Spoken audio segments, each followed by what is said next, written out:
Inactivity serves no purpose whatsoever.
Let's ride! Rev the engines!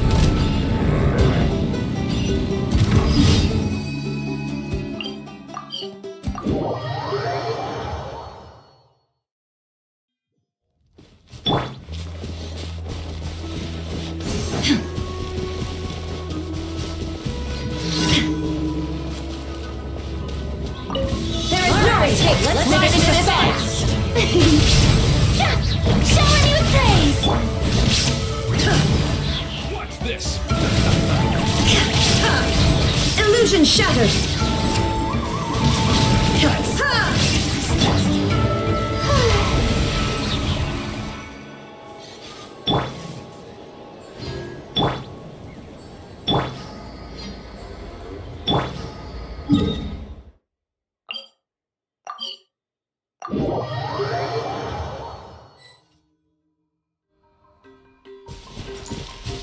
There is no escape!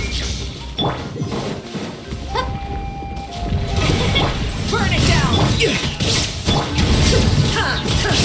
Farewell! Shine down!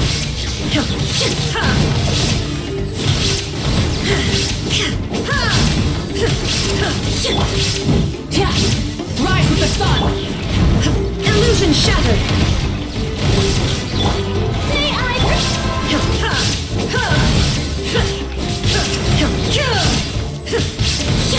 Shine down!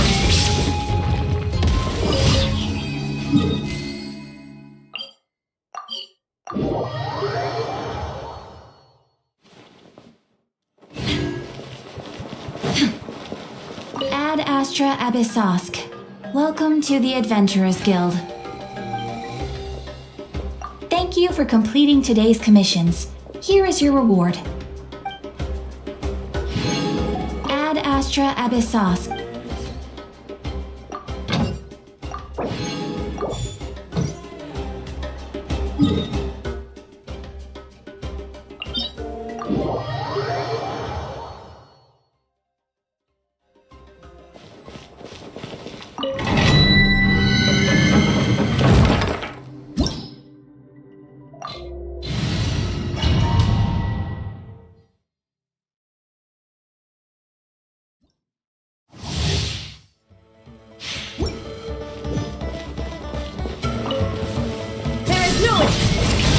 Not too far now.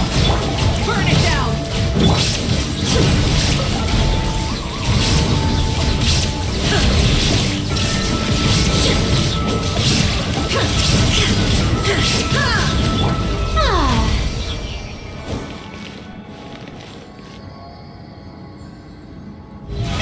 How brilliant!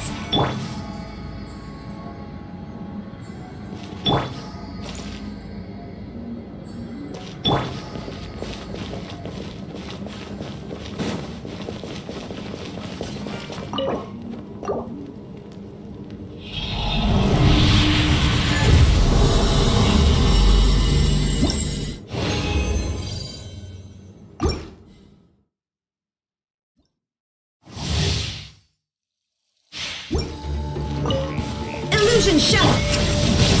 Farewell!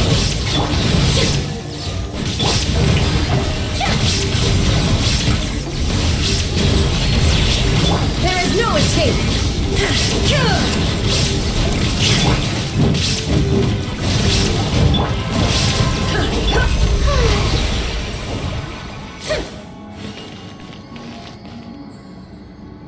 May I...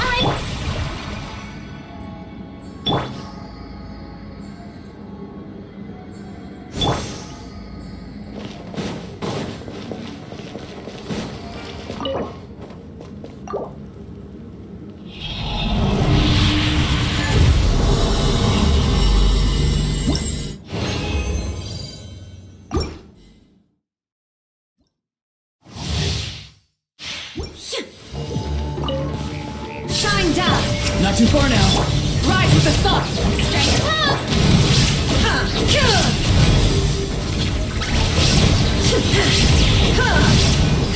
Illusion shattered!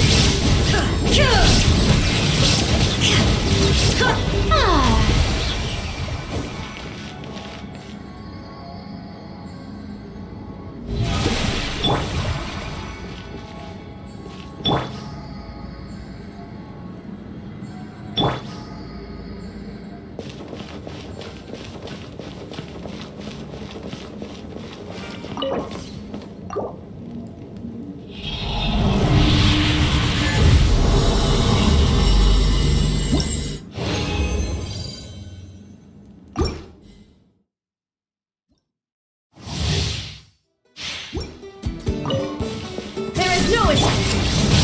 Farewell! Showing you...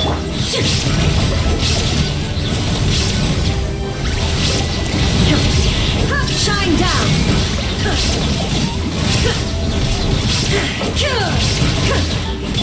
Light it up!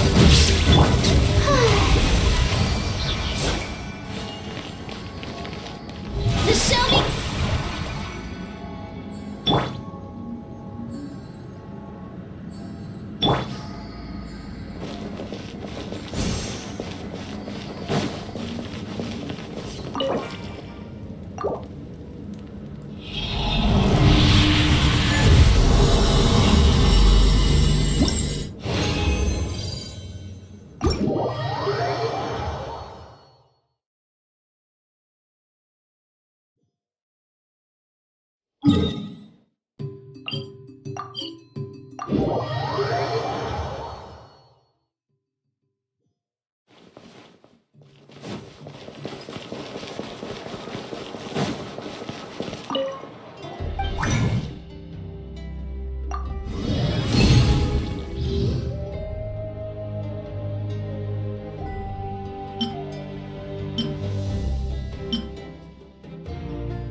That's quite a crowd over there.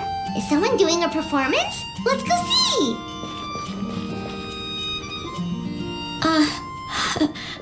Hi everyone. I'm Sansa, and I'm working on becoming a bard. Thanks for coming out today, and I guess I'll start the song now. All goes quiet on Star Snatch Cliff. High in the trees, all is... Oh wait, sorry, that's not right. High in the trees, no whiff of the wind, no sign of the birds, no flapping of wings. Then it goes... Pause! Pause for a moment, and... Oh gosh, this is so embarrassing. I'm making a complete mess of this. I didn't get tongue-tied at all on the 42nd time, or the 90th time. So why can't I get it right now? The 42nd and 90th time? Yep. I rehearsed this 100 times to try and perfect my performance. So, this is my 101st time playing this song, but my first time performing it live.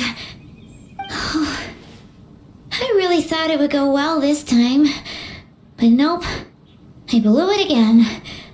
Though not for lack of practice, surely. I guess I need to figure out what I was doing right on my 42nd and 90th attempts and keep practicing.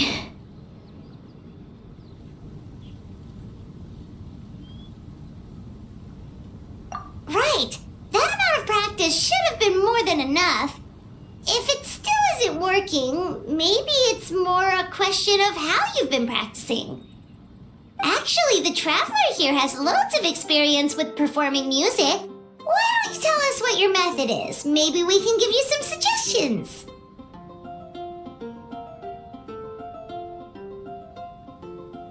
And, Paimon can give you pro tips from an audience perspective, as a highly seasoned and professional audience person. Aw, that's so kind of you. I'm touched that you're willing to help me. give me a second. Let me just check my notes. Or, actually, why don't I just give you my notes so you can read them for yourself? Notes about what? Just things I jot down after each practice. Stuff to watch out for, areas to improve on, etc. Oh, but you can ignore the second half. That's just my random thoughts on other people's performances and trying out different instruments.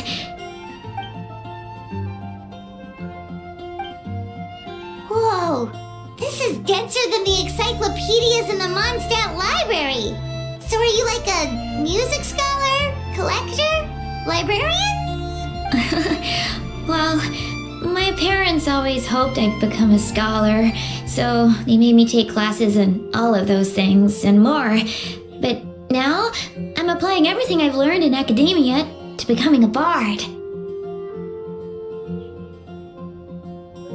Well, I'm all ears. Where do you think I'm going wrong? Have I misunderstood some core principles of music theory, perhaps? Or am I approaching my rehearsals wrong?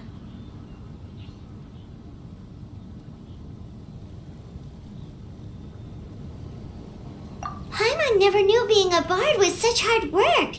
The tone-deaf bard always makes it look so easy. He never seems stressed out at all. And still, his singing and lyre playing always sound really great. Unless he's actually been practicing in secret. Venti! Ah!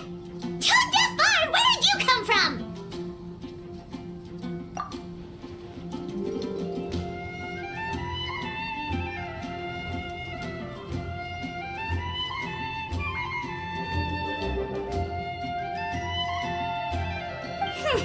Well, Paimon sure hasn't missed that attitude.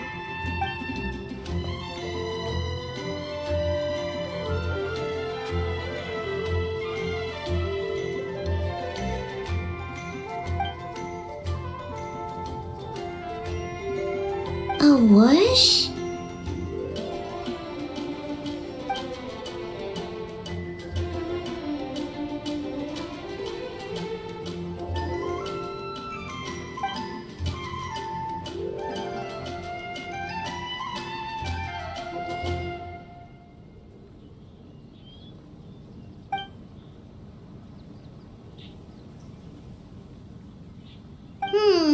So it must have been a cat that stole the leaf, right?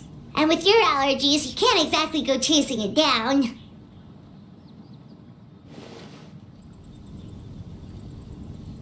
I can help too, Venti.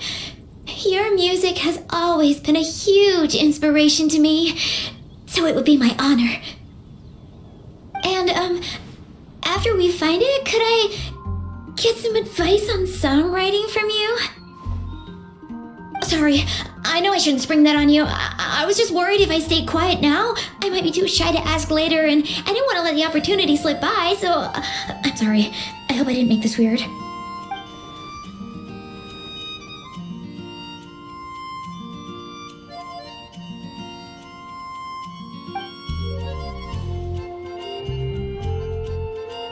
Wow, really? Okay, I'll just grab my... Wait, where's my notebook? Oh, it's right here. Sorry, give me a second.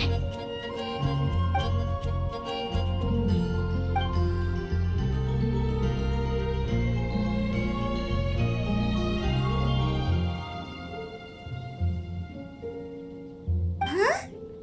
But then, why did her performance go so badly despite all the effort she put in? There's gotta be a reason for it.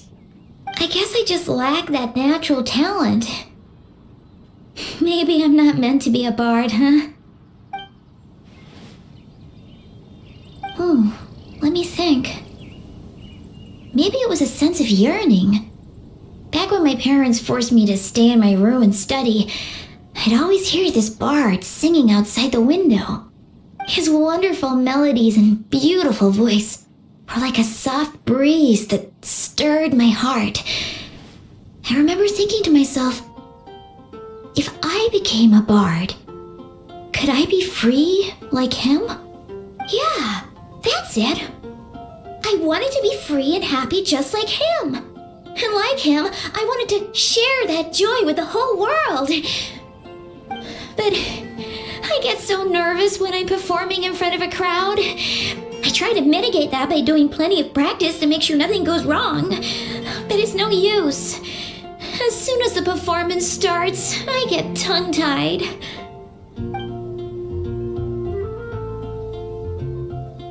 What? But I can't even get my words out.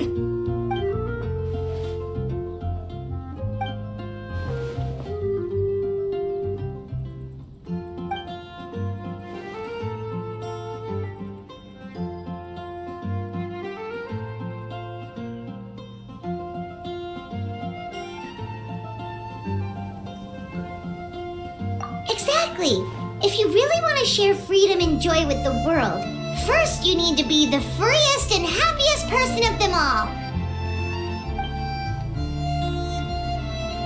So I've got to be my freest, happiest self in order to share that with others. Yeah, that makes a lot of sense. Oh, thank you all so much. I'll be sure to take that to heart.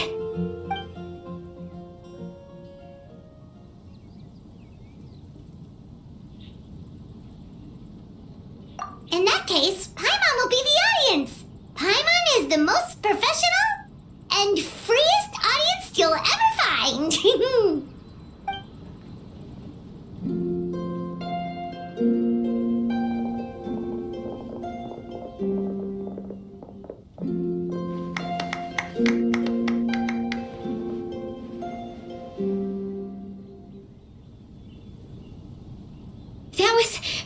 That was my first ever successful performance in front of a crowd. For once, I didn't stumble over my words. Oh, I'm so happy. Once the music started, it felt like I became one with the wind. I could roam freely, and nothing could stop me. The audience definitely felt it too. Look, even that cat came to check out the show. Wait, a cat?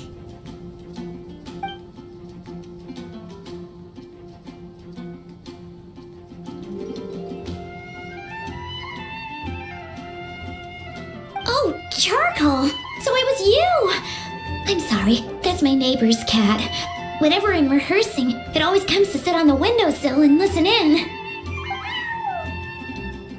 What was that in its mouth? Was it the leaf with Venti's poem? Charcoal! That belongs to Venti. It's very important to him. Could you give it back?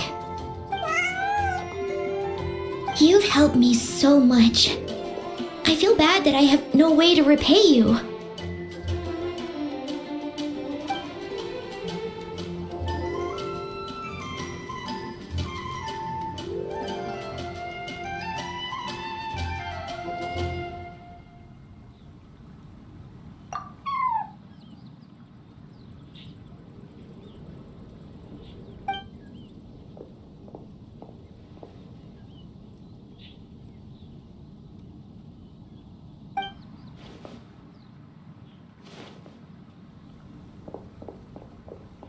Gone like the wind.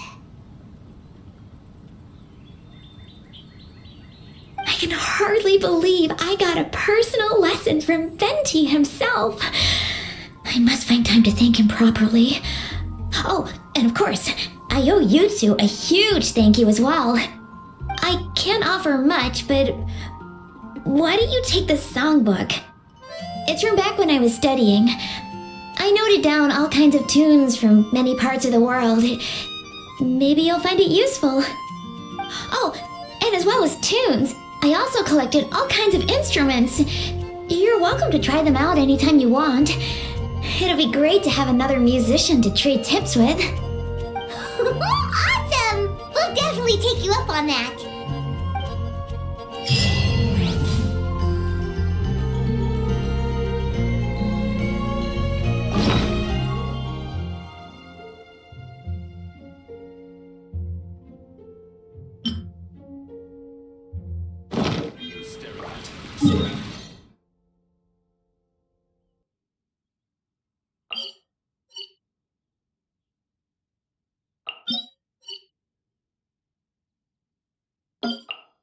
There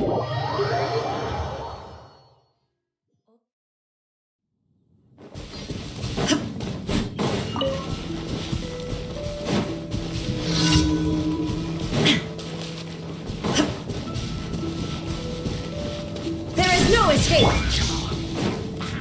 Rise with the sun! Be free!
That's a little concerning. Let's go over there and see what they're up to. Also, how did they get this close to a tribal settlement?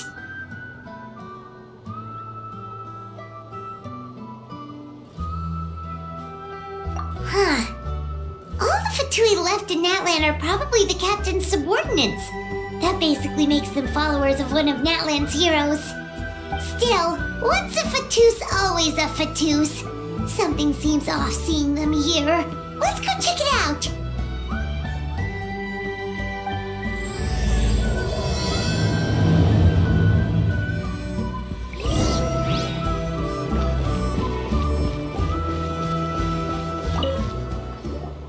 Ahem! What are you guys doing here? Following orders. If you have a problem, take it up with our employer. Hey, what's with the attitude? Can the Fatui even work for a private employer? This is Grudok. I hired him to be my bodyguard in Natlan. As you can see, he's not the sociable type. I'm sorry for any offense. My original plan was to hire someone from the local tribes, but a priest recommended Grudok and his squad. I was told they were capable fighters and had the time to spare, so they fit the bill. It seems like the Fatui's reputation in Natlan is quite positive. So that's what happened. Then you must be from Fontaine? Precisely! Montluçon, at your service. I work in the publication business. And you two... Wait. You must be the traveler and her fairy companion. Oh, you know us? A golden-haired traveler with a floating companion. There's no mistake. Your exploits in Fontaine have all the makings of a best-selling series. I'd be a failure of a book merchant if I couldn't recognize you. Wow, we're really famous at this point, traveler. It's truly my lucky day. I know this is sudden, but I was actually looking for you two. You see, I have a favor to ask. So, you chased us all the way to Natlan? That's a little creepy. You'll be generously rewarded, I promise you. Well, at least he got straight to the point. Should we hear what he has to say?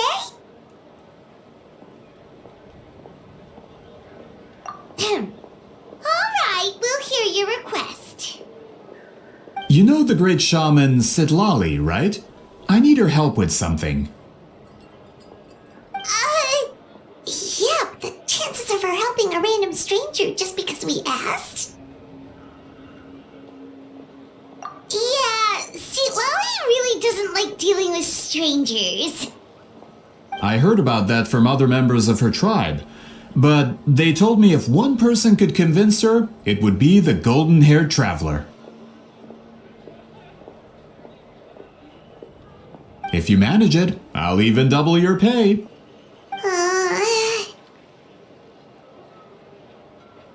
Oh yeah, we should definitely get to the bottom of that first.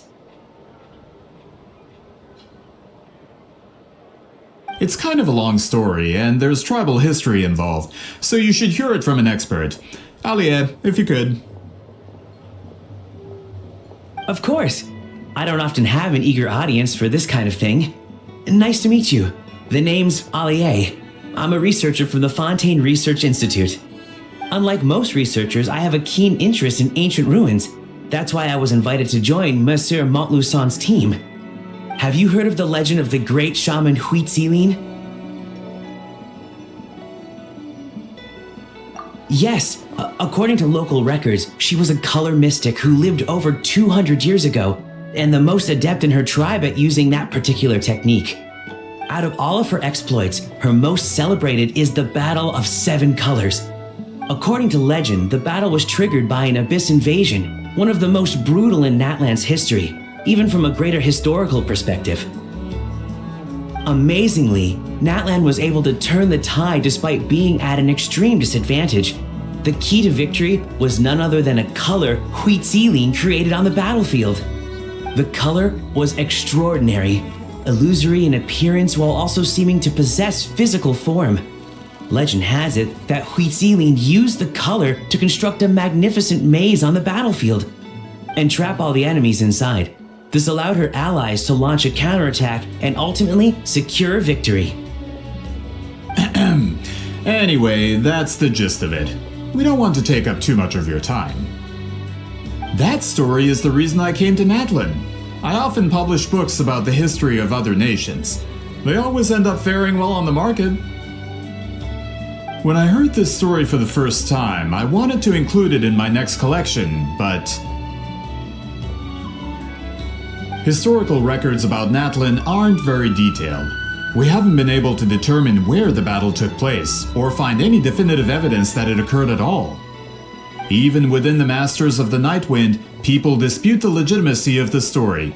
Some believe it to be a myth. If that were the case, the story would not be fit for publication. But if you're just including it in a story collection, why does it matter if it never happened? Well, you see, the slogan for the collection is Restoring the Truth of History. Naturally, I need it to be factual. That's why I'm here. The Masters of the Nightwind are said to have a tradition of recording past events, so I wanted to consult their records. But I was refused access to the Obsidian Altar. Application after application, and all I received were a few ordinary woven scrolls with nothing to offer. Honestly, I'm just trying to promote their history, and they make such a fuss. According to my research, their scrolls are considered sacred relics in addition to historical records. Naturally, outsiders are rarely granted access. Not to mention, the scrolls we did get to review actually contain a huge amount of information. I just need more time, and I could... We've been over this, Alier. There's no need to waste time on those scrolls when we have a better way. Citlai, you mean? Exactly. You're well aware, I'm sure, that Citlai has been alive for more than 200 years. That means she lived during the era of the Battle of Seven Colors. If she agrees to be my consultant, then no other historical records are necessary. Oh, that's what you want. So, what do you say? I'll quadruple the pay if it helps sweeten the deal. Well, it's not that we don't want to help you. Oh, right. The duty the chief gave us has a lot to do with wheat sealing. Who knows? The Battle of Seven Colors might lead us in the right direction. All right, we'll help you convince Citlai. Just let us do the talking, okay? Of course.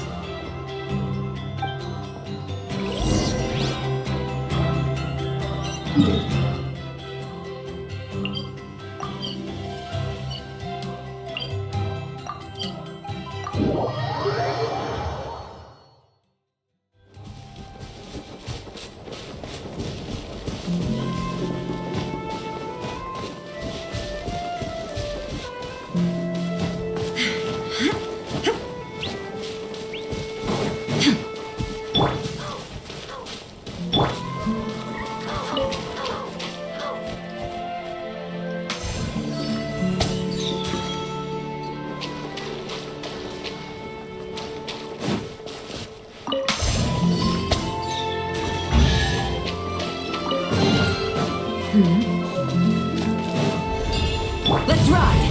Try and stop me!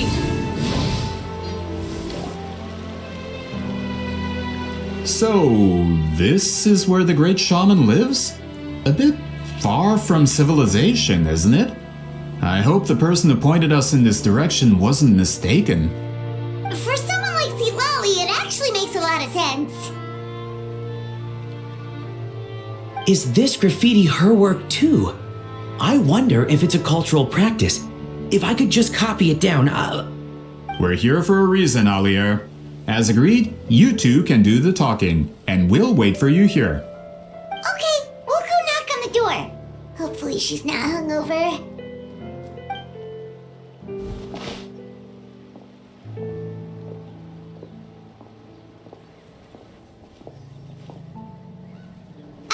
Citlai?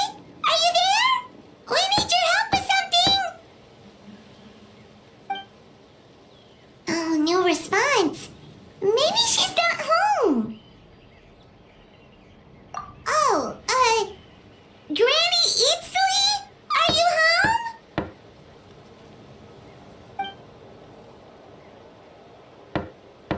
home? Hey, kid!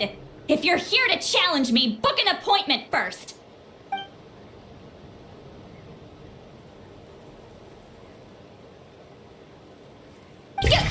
Traveler!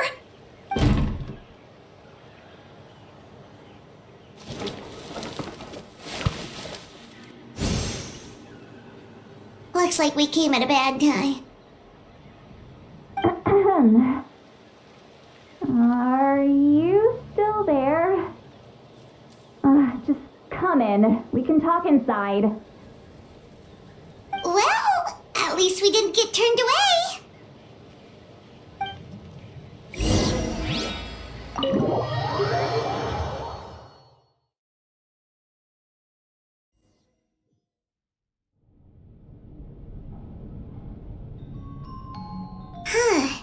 So this is where Citlai lives. I, didn't have time to fully clean up the place. Complain if you want. Menial housework means nothing to a great shaman like myself. Besides, in light novels, people who keep everything neat and tidy are always too boring to be the protagonists. Also, I'm not a hermit, I'm just above superficial rules of societal etiquette.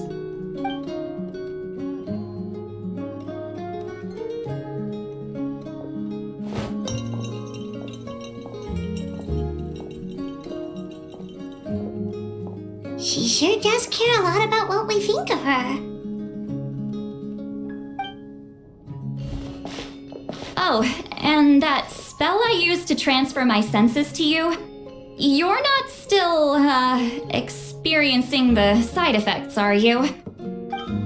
It's my duty as a great shaman to check that kind of thing. Oh, you mean when we could hear your thoughts? Nope. It's been so long, we don't have to worry about that anymore, right? Then why do I hear the traveler's thoughts in my head? What?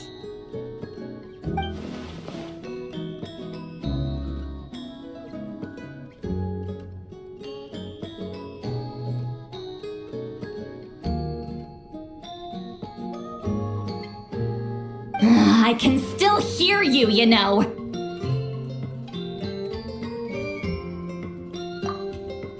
Don't bother. I'll find a way to fix it.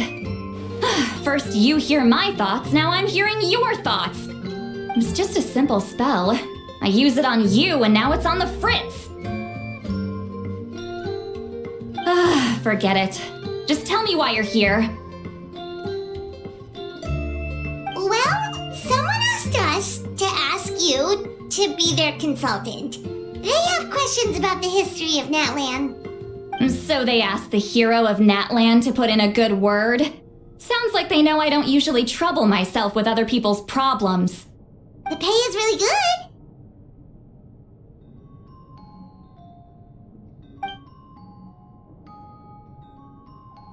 Doesn't matter, I'm busy. She sure doesn't look busy. Paimon knew this wouldn't get us anywhere. From you? Yeah, we were given a sacred duty to help your tribe weave a special scroll. Huh? So, you're the appointed ones this time? We were surprised too. After all, we have no idea how to weave a scroll like that. But with Chef Biram's help, we were able to make some progress.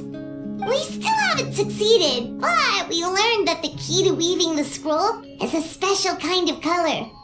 The historical event those men want to ask about also involves color. If you help them, you might end up helping us too.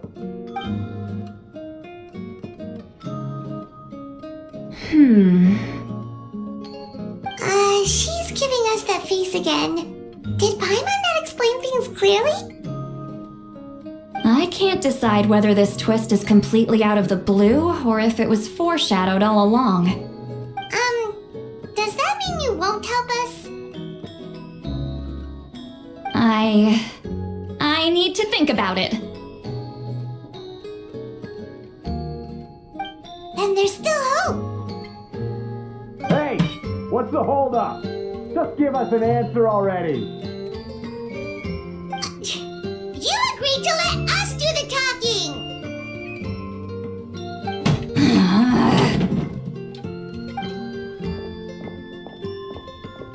Citlai!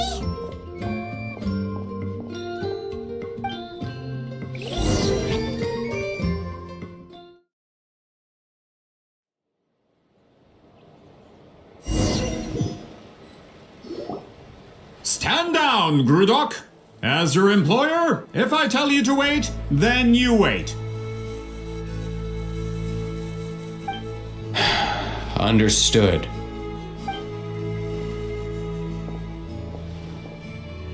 You're the great shaman who's been alive for centuries? But you're so... Apologies for the disturbance. Grudok is a recent hire, so difficult to restrain sometimes. You're lucky you didn't force Citlali's hand. Well, since you're here, how about a discussion? Do you have any idea who I am? Did you think Granny Eatsley would be fooled by your little performance?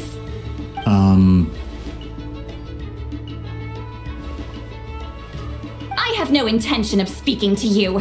Your recent hire interrupted me right as I was about to make an important decision. Pull a trick like that again, and I'll make your lives a living horror novel, except 10 times worse. That's all I came out here to say. Oh. Traveler, we have a discussion to finish. You live up to your name, Granny Itztli. I apologize for the offense. I'm just surprised the Battle of Seven Colors didn't pique your interest. You're investigating the Battle of Seven Colors? Ah, the Traveler didn't get to that part? Yes, I thought the Traveler could help me convince you. But, if I'm not mistaken, you have a personal interest in this matter, don't you? I heard that the great shaman Huitzilin was a friend of yours. You two must have been close. If I can resolve the controversy and prove the battle took place, I'll include it in my next collection.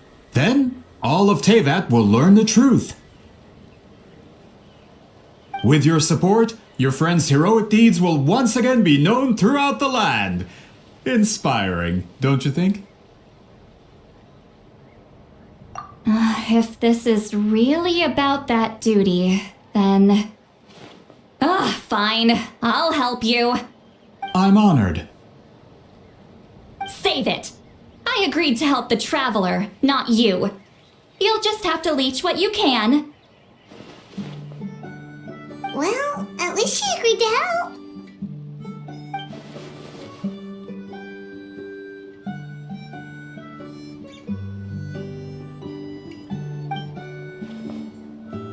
Who are you calling heartless?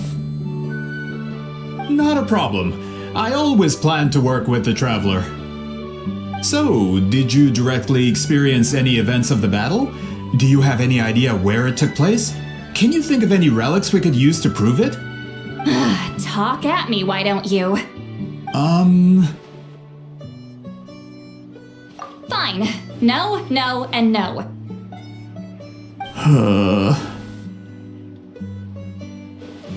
I did live during the same era as her, but that doesn't mean we experienced the same events. I've lived a long time, but I'm not a walking encyclopedia. You decide the angle of your investigation, and I'll provide answers if I'm familiar with the subject. Alright. Even if you didn't witness the battle yourself, you still lived through that era. Your insights are very valuable. Alier, you had an idea about where to start, yes? Oh, well, my plan was to consult the members of the tribe in charge of recording history. Then, let's start there. Traveler, what do you say to officially working together? After all, it appears I can only get Miss Citlai's help through you.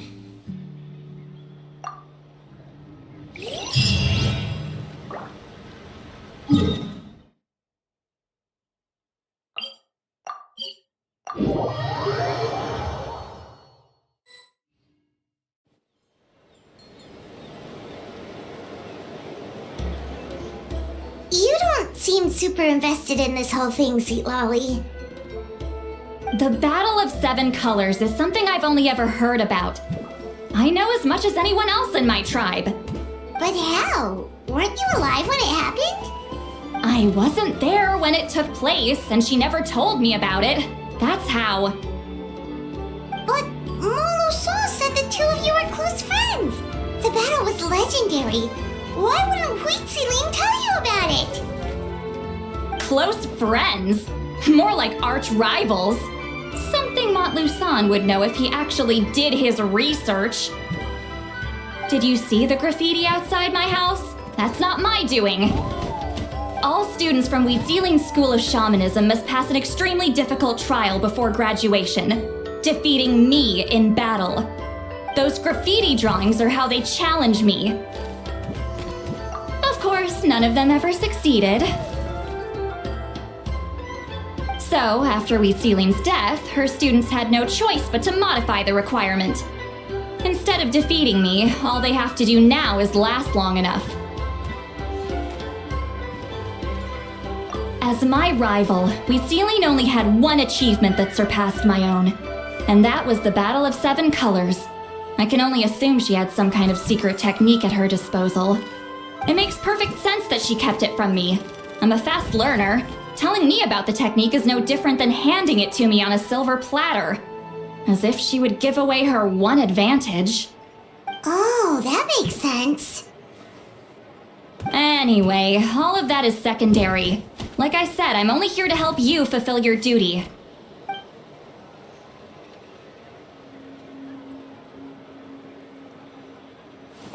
Don't misunderstand. This duty is important for my tribe, too. A great shaman should do her part to see it done.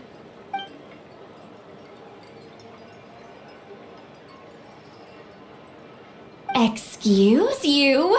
I fail to see what housekeeping has to do with my duty as a shaman. Why is it that you're the one whose thoughts are exposed, but I'm still the one suffering? I need to get to the bottom of this. Excuse me, great shaman, but we have a situation over here. We could really use your help. Okay.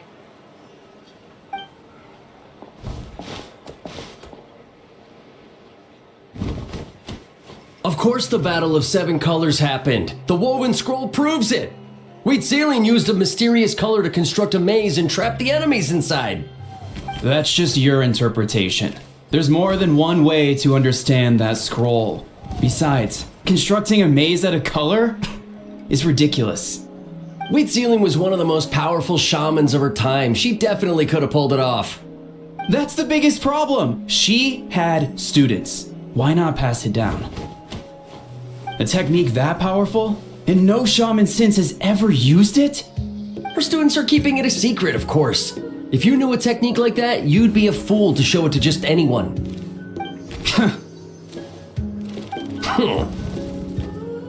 Oh, I didn't mean to cause an argument. I just wanted to ask, is there anything we can use to prove the battle took place? Of course it took place. Why would you need to prove it? You'll have to excuse him. Some people in our tribe insist on clinging to outdated views of history. I'd give up now if I were you. It only gets more ridiculous from here. Please don't fight. Wow, so the battle really is controversial. Am I the outdated one? Kids these days can't find anything better to argue about? These arguments are precisely why I hesitate to include this story in my collection. Neither side was able to offer anything useful. What should we do?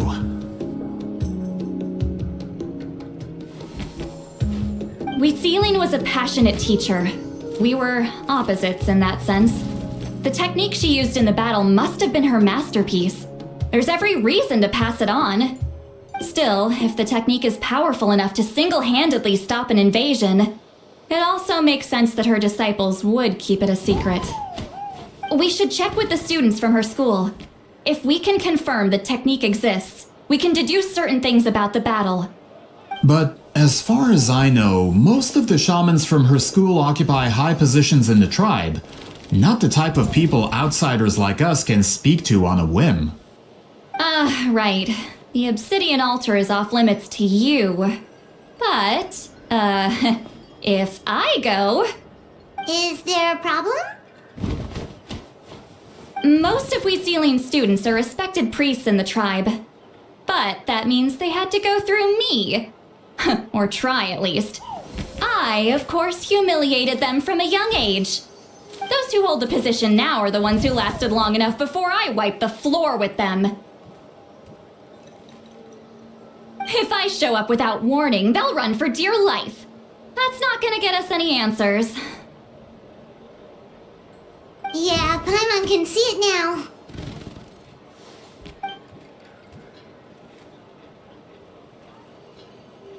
Hey, don't jump to conclusions. That was just a metaphor.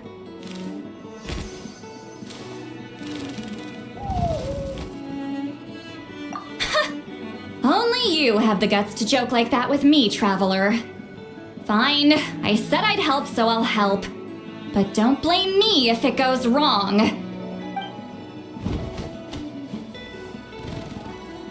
Alright, the rest of you can wait for us here.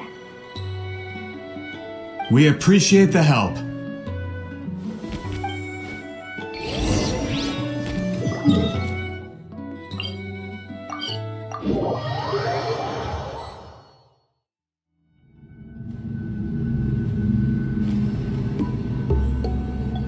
Oh, are you in the middle of a ceremony? Granny Eatsley?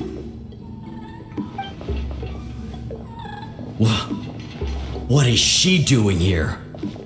Did some coward not show up after challenging her to a fight? Or is she here to officially take over the tribe? Whoa, it's like they really do see her as some kind of tyrant. No matter what, we'll defend our dignity as priests to the end. You talk a big game for someone who lost to me the most out of the entire priesthood. What? All I want is to ask some questions. So, you're here to interrogate us? Someone didn't sit pretty for their beating? Is that it? You want their name, don't you? We should just run! Yeah, with the hero of Natland here, Granny Eatstily will be on her best behavior. Sure, whatever you say. Oh, it's the Traveler and her companion!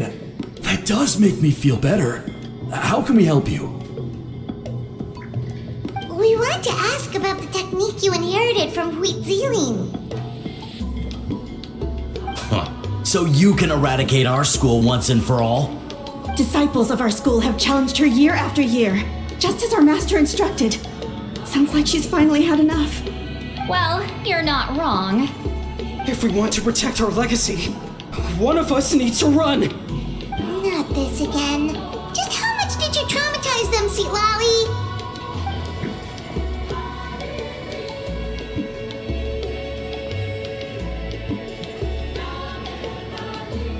You can't just say whatever you want just because it's in your head. I'm Granny Eatstily. A mere mention of my name and kids burst into tears. Love and respect? No one has the guts for that. What? You know what? Forget about your duty. We really need to fix this mind-reading situation. Sorry to disappoint, but if you're here to question whether we're qualified to inherit our master's legacy, we're not going down without a fight. We're not getting anywhere. What should we do, Traveler? Huh? Oh, it's you. Elder Tlapo! Oh, we must have disturbed your meditation. Our deepest apologies. Please forgive us.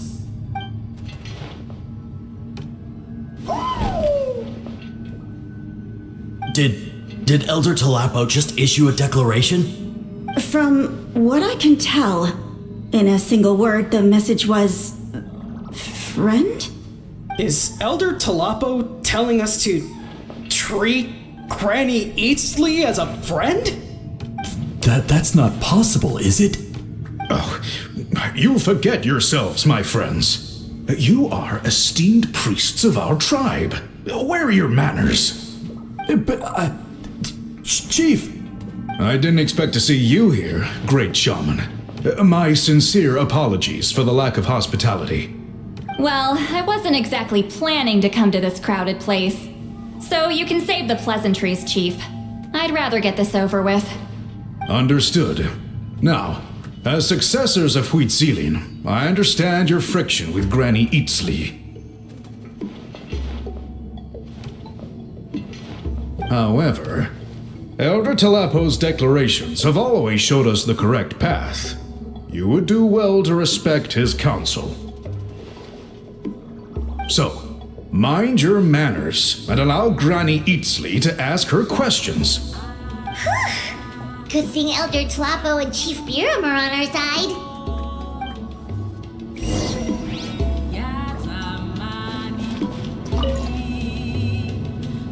Hi there, Elder Tlapo!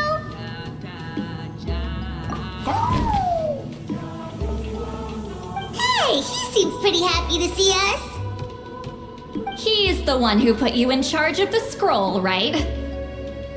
Yeah, Elder Tlapo appointed us to the task. Elder Tlapo, huh? He's still Claw to me.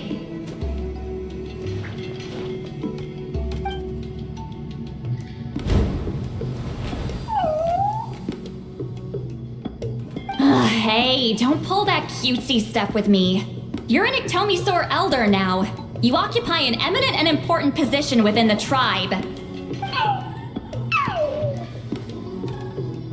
So, you already know each other? Claw was only this big when we first met. He was Huitziling's Saurian companion back then. She kept dragging him to my place, so over time, we got to know each other. She only came to my place to fight me. But at the same time, she always claimed to be my friend. She was the only one who dared to try, at least. Well, you've lived a long time. you've probably made a bunch of friends over the years, right? The more time you have, the more friends you lose. Oh, Anyway, let's get back to business. I hate talking about the past.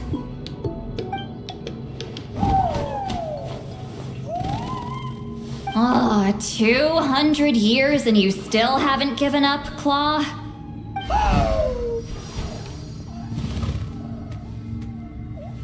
I still haven't made up my mind, so you should head back. Traveler, Paimon, let's go.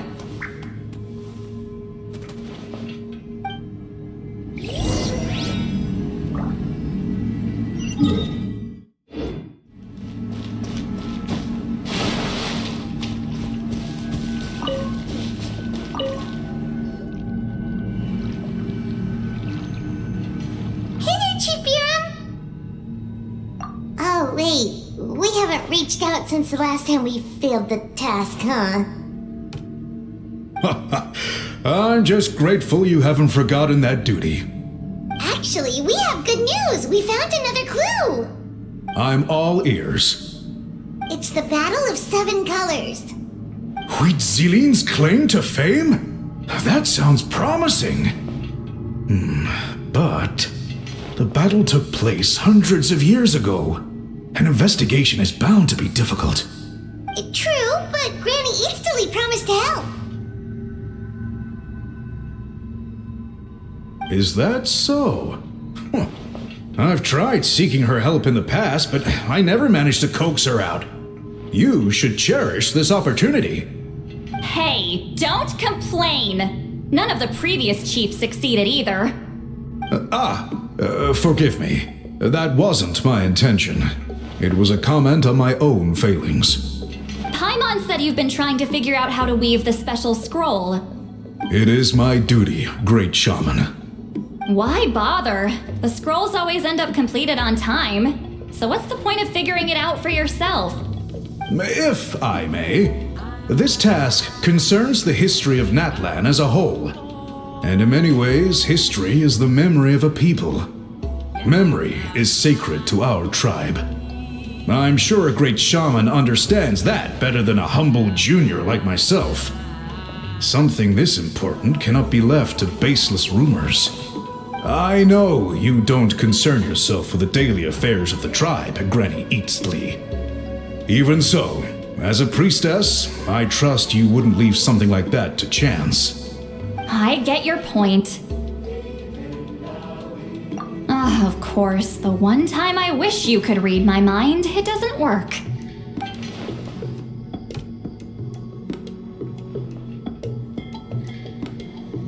Oh, no, that's not it! Huh?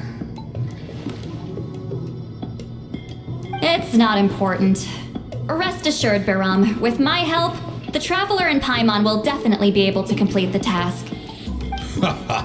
You have my thanks then.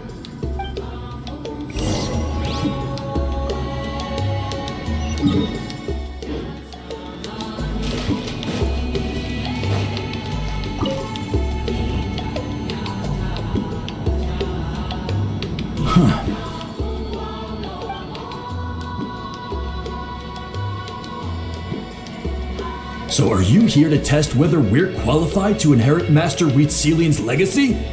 You've already been tested, haven't you? Well, frankly speaking, I don't think any of you are qualified. But that's not why I'm here. All you need to do is be good and answer my questions. Fine, ask away. You've heard of the Battle of 7 Colors, right? Of course. It's our master's claim to fame. An immortal legend inscribed in the very history of our tribe. Then I'm sure you know there are those who question whether it actually occurred. I did hear people arguing about that the other day. It's disgraceful. How can they question something like that? It doesn't surprise me. Natlan has had more tourism lately. A lot of people have started getting strange ideas after interacting with Outlanders. After all, everyone who took part in the battle has returned to the ley lines. Without witnesses, it's hard to refute detractors. Well, it just so happens the questions I want to ask are directly related to the legitimacy of this battle. Listen, we know you were rivals, but do you really have to question her legacy? You think she's like you? Someone who can't survive a little scrutiny? No, of course not. Then let me finish. During the battle, Wheatsealing most likely used a technique powerful enough to turn the tides of war. I'm sure she was very proud of it. Proud enough to pass it on to her disciples. So, which one of you inherited that technique?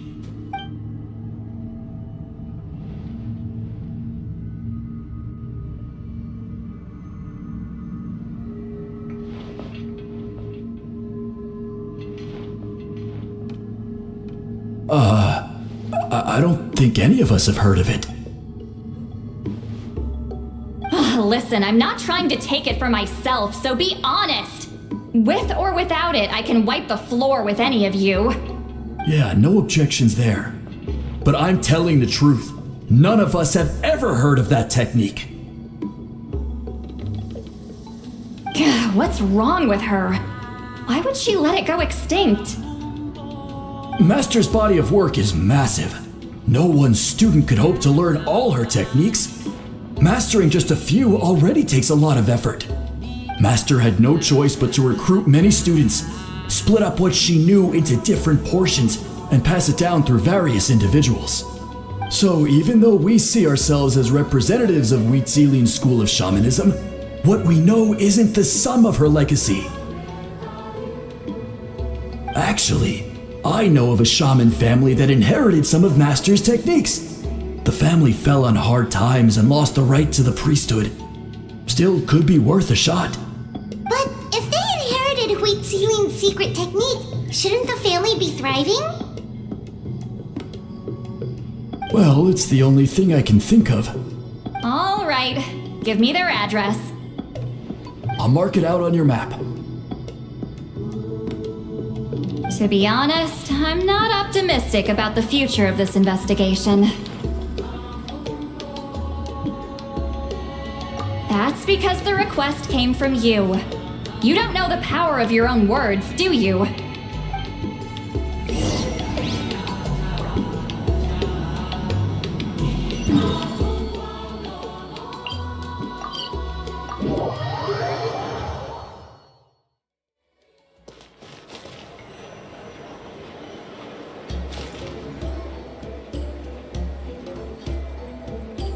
Proving the legitimacy of this battle seems more hopeless by the second.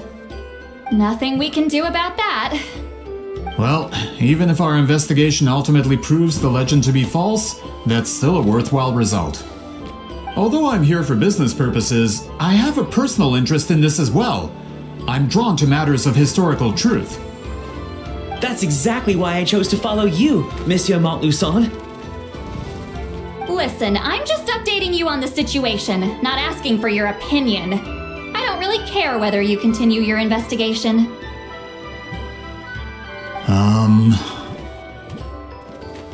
Traveler, you came to me for help with your scroll weaving duty, right?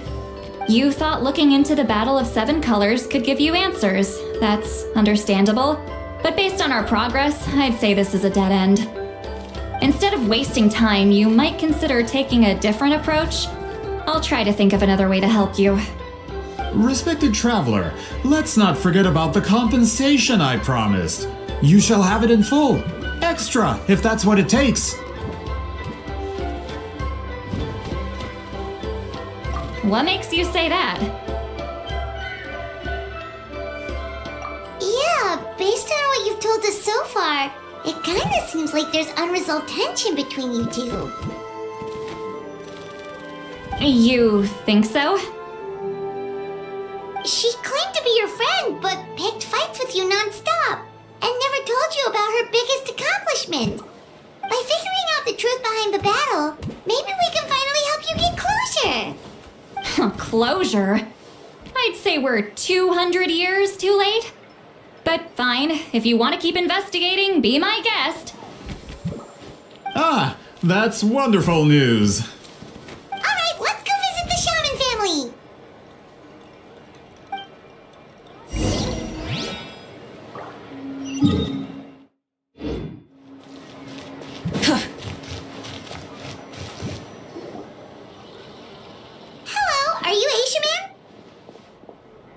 Yep, that's me. Huh? Granny Eastly? Get up! In a crowded market like this, the only person who should be trying to hide is me. My apologies. Ever since my grandfather's generation, the shamans of my family have given up on passing your trial, Granny Eastly. Have we offended you in some other capacity? Man, this is generational trauma at this point. Whenever I misbehaved as a kid, Grandpa would tell me about the thrashing he received from Granny Eastly. I still get nightmares about it sometimes.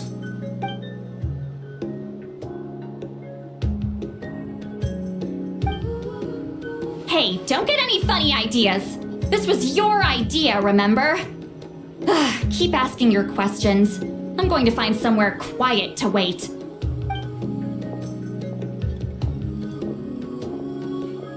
Okay, so your family studied under Citlai, right? Yes, although that pretty much ended with my grandfather's generation, unfortunately.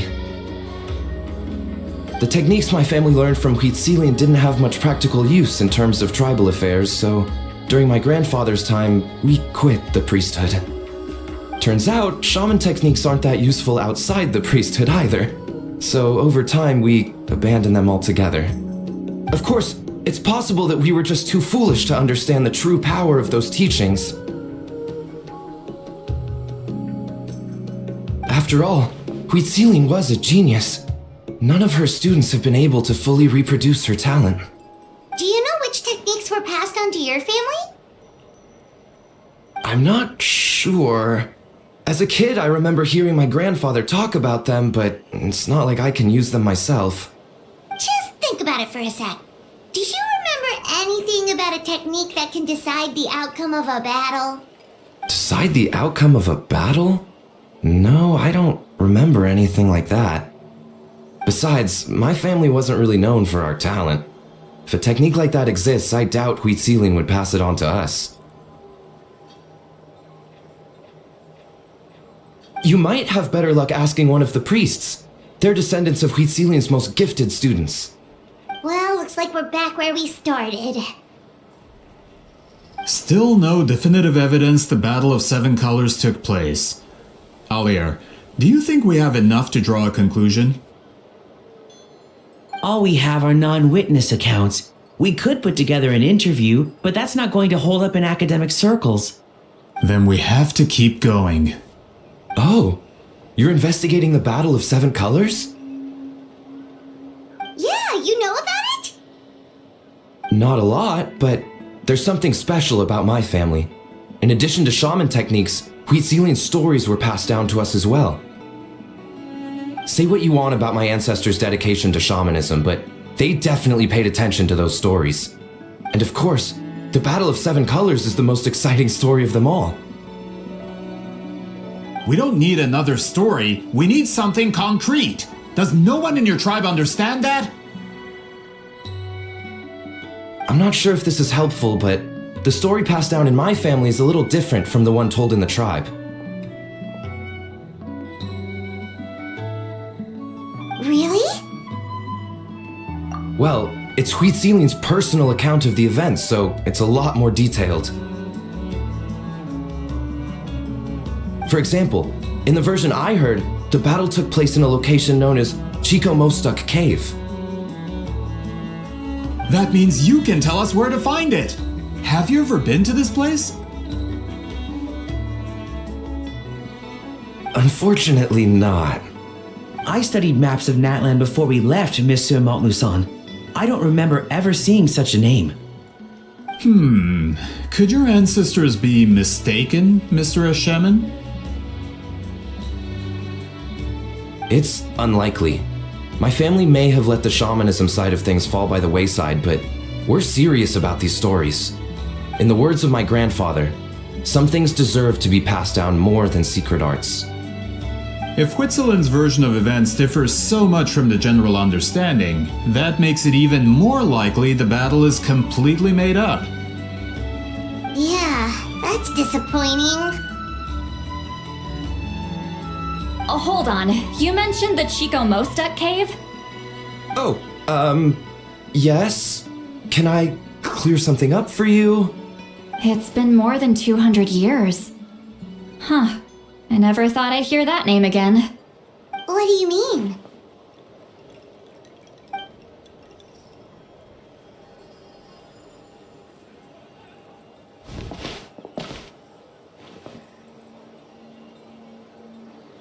That location is now known as the Valley of Fog. The Chico Mostek Cave is what it was called 200 years ago. Precisely when Huitziling was alive. That means, Monsieur Montluçon, we can confirm the original site of the battle. Once we get there, the evidence we need should be at our fingertips. Just when we thought all hope was lost. I never doubted you, great shaman. Allow me to present you with a gift as thanks. Save it.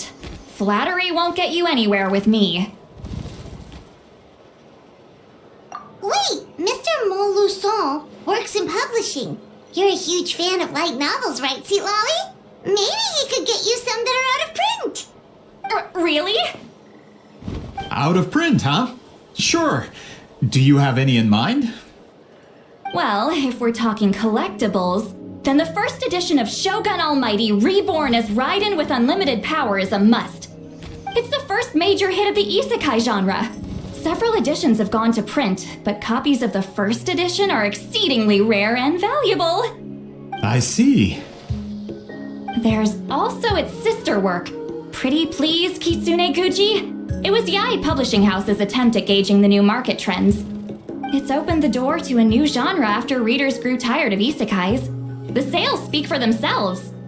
Actually, Yae Publishing House released a limited edition not too long ago, but it's almost impossible to get. Anyway, I'll take those two. Sorry, I'm not sure I caught all that.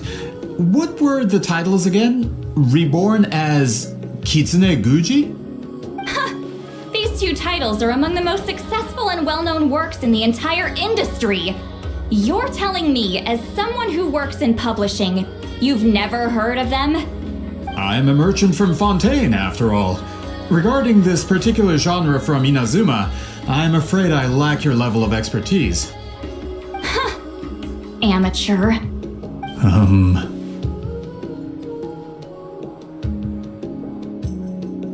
Of course! Sounds like a perfect arrangement. Now, there's no time to waste. We should head to the site of the battle right away. Once we get there, it'll take a bit more work to determine the actual location. Right now, all we have is a general idea. Well, I'm sure Miss Citlai can help us with that. Have you even looked at the time? It's already evening, and I have important plans tonight. You expect me to work through the night? Well, what do you think, traveler?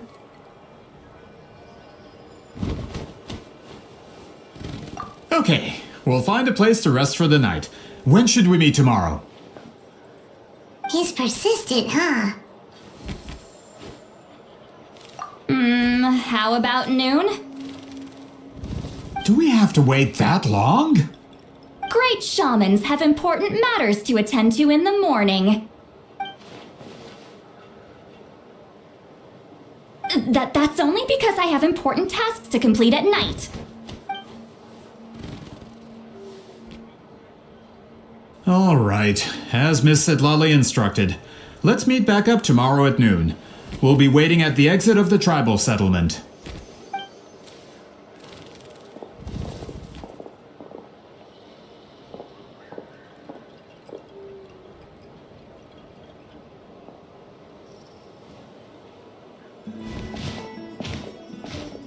Sorry, I just wanted to ask, is Granny Eatsley satisfied with my answer? Yeah, of course. You really helped us out. Oh, good. I'm glad I didn't offend her somehow. You're really that scared of her?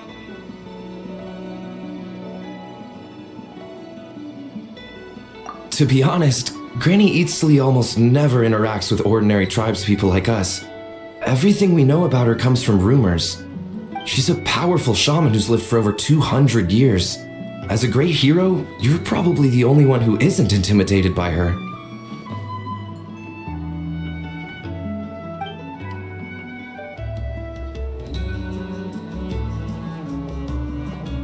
Well, thanks for today, Citlai? That's quite considerate of you. All right, let's grab a few drinks. Just like last time. Wait, didn't you say you had important plans tonight? What did you think I meant? Does that mean you've gone drinking every night for the past 200 years? Now Paimon's worried about your health. No, I've had enough socializing for one day. I know somewhere quiet. We can just buy some drinks and head over.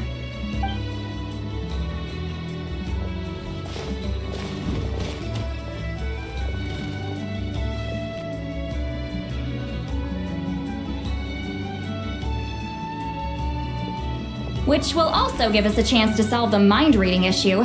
Considering the necessary spell work, I'd rather do it in private.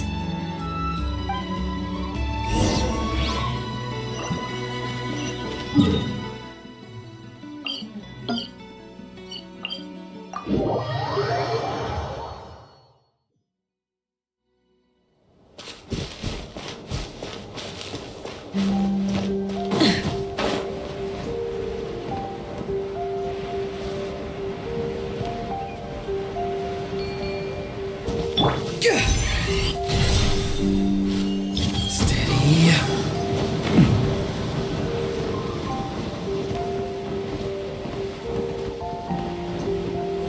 Is this the place? No, further up. Further up?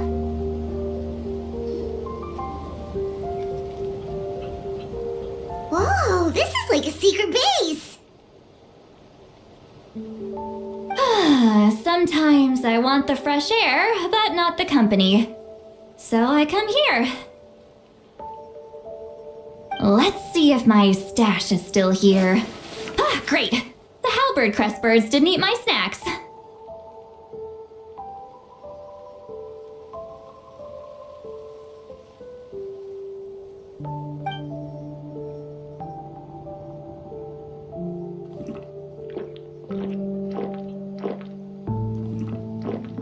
Now for the mind reading issue. Give me your hand. It might take a little longer, actually. I just need to share my senses, make a clean break.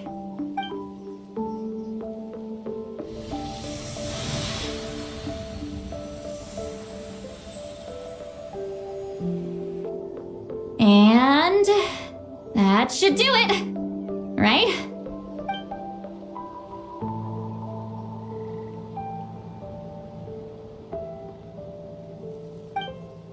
You're not wrong. Hold on. Why do I still hear you in my head? Oh, did I not separate our senses completely? Maybe using my palm isn't enough? Close your eyes.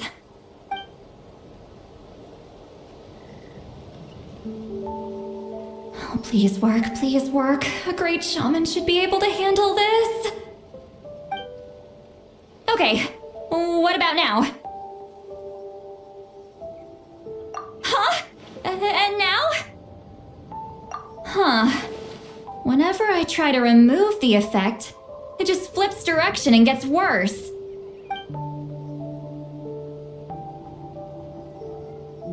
That was just to help with the spell. Ah, shoot. I still hear you.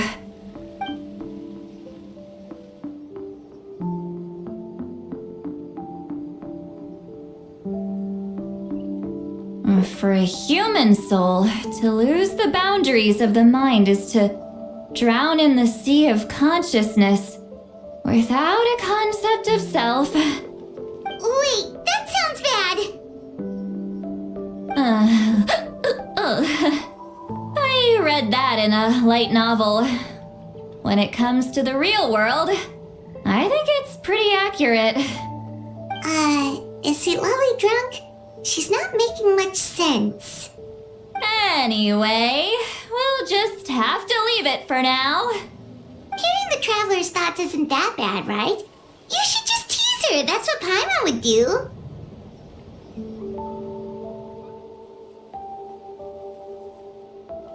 It's just I'm not good at this. I'm not used to being close to people. Sorry, I said we could be friends, but I guess I'm not ready. I'm used to being Granny Eatsley. Someone intimidating, someone people are scared to approach. I don't have to deal with people that way.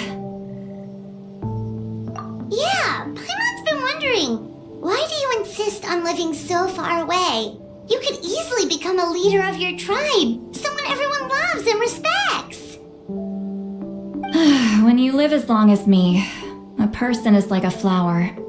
The color draws you in. You water it to see it bloom. It rewards you with its fragrance, but it doesn't last. With the passing of the seasons, everything withers away.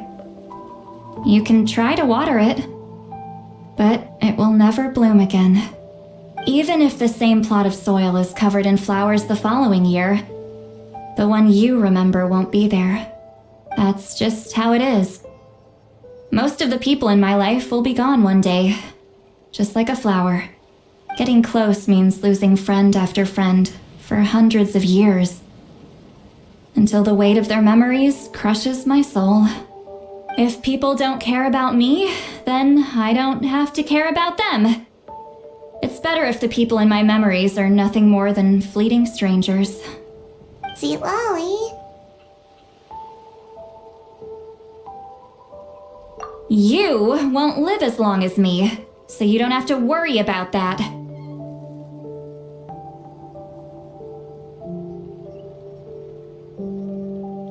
Really? Then you should understand. Nearly everyone you know will be gone one day.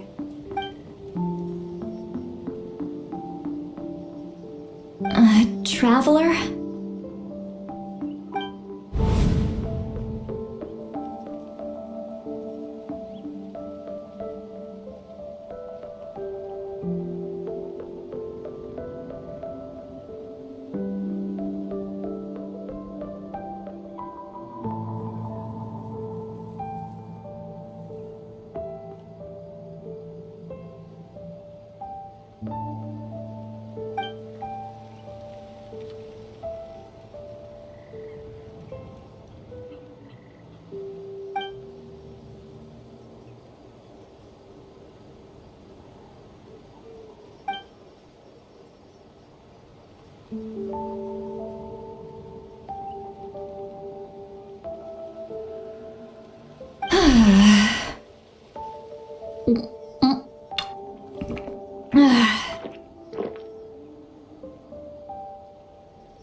Is something wrong?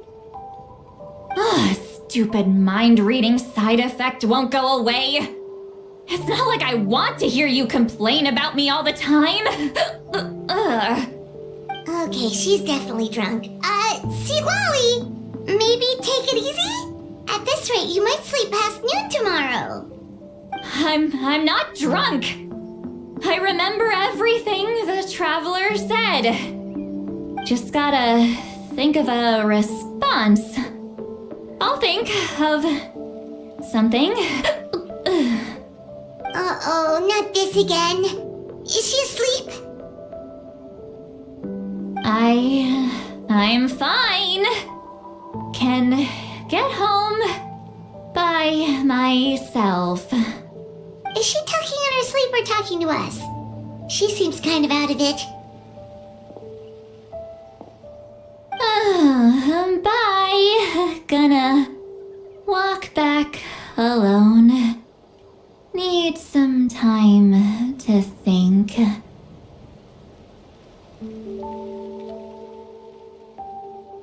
All right.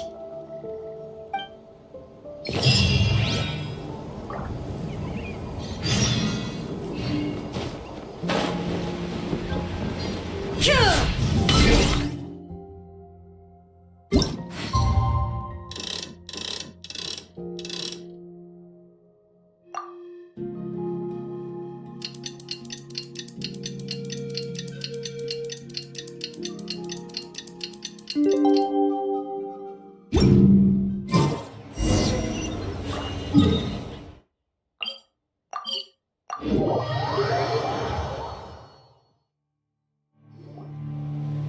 should be the place we decided to meet yesterday.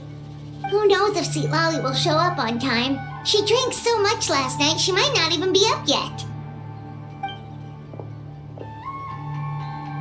Ahem.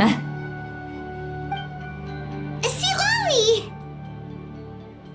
No need to sound so surprised. Drinking is just a way to pass the time. I mastered the art of moderation long ago. Last night doesn't count. It was a minor slip-up, that's all.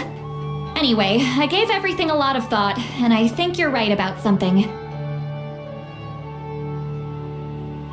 The Battle of Seven Colors holds the key to a lot of the answers I've been searching for. So that's why you're here so early. Traveler, great shaman. Sorry to keep you waiting. Shall we head out?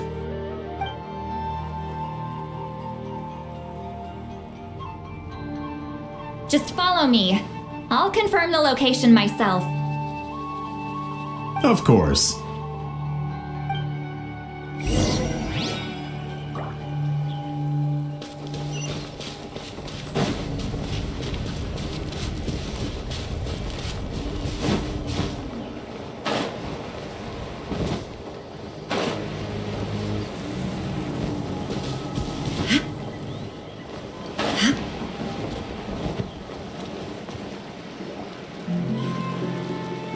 This should be it.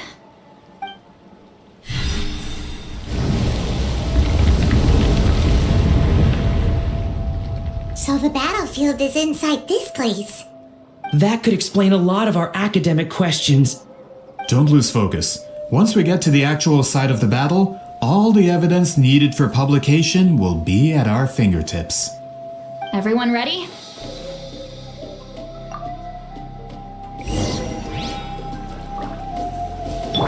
Strike a pose!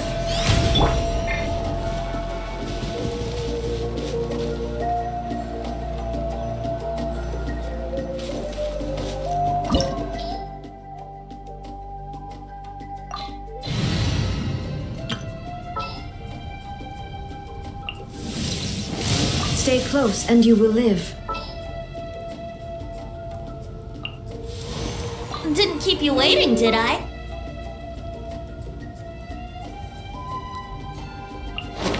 I have high hopes for this journey.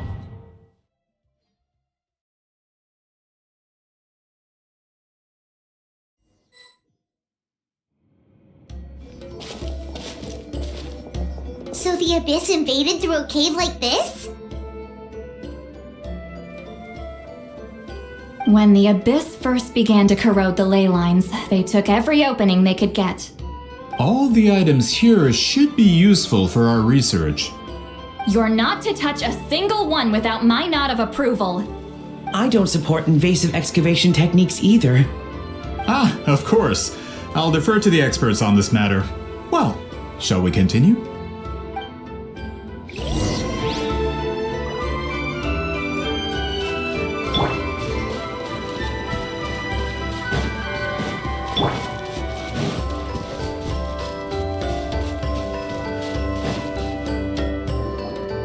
There are weapons here from every tribe in Natlan. The battle must have encompassed the entire nation. Sounds like we're getting closer to what the legend describes. But all we can really say is that a battle took place here. There's still no evidence of any colors or some elaborate maze. Wow, you're really invested in the Battle of Seven Colors. Well, it's the reason I came to Natlan in the first place. Grudok, send some of your men to search the area. We might miss something all grouped together like this. I'd like to cover all our bases. All the bases. You got it. Don't jump to conclusions. Of course this isn't the site of the actual battle. We have to keep going.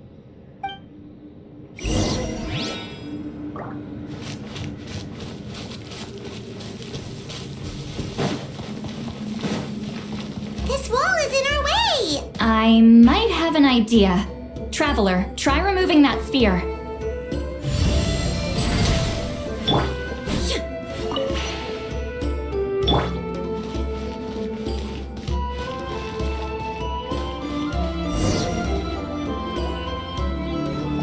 Whoa, we passed straight through! What was that? Some kind of color magic?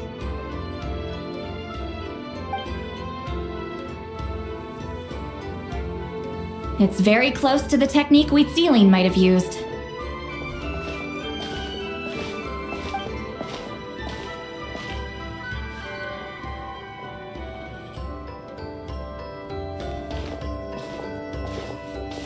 That's it? Doesn't quite compare to the scale described in the legend. Still, what a terrific archaeological find! Ugh, enough chit-chat. We should keep going. The deeper we go, the more we'll find.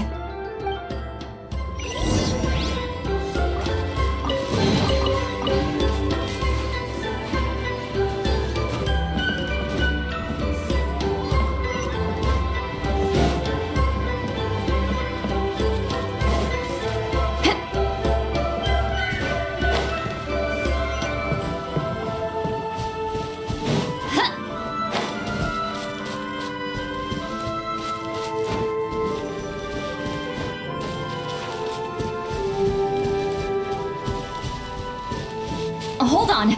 If we step here, we might fall through. You mean there are traps in here? Remember how we were able to pass through the wall just now? It must have been because, on our person, we were carrying the same color as the wall. Let's put the sphere down and see what happens.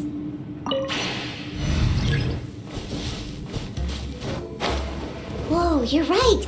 We can keep going now. Watch out!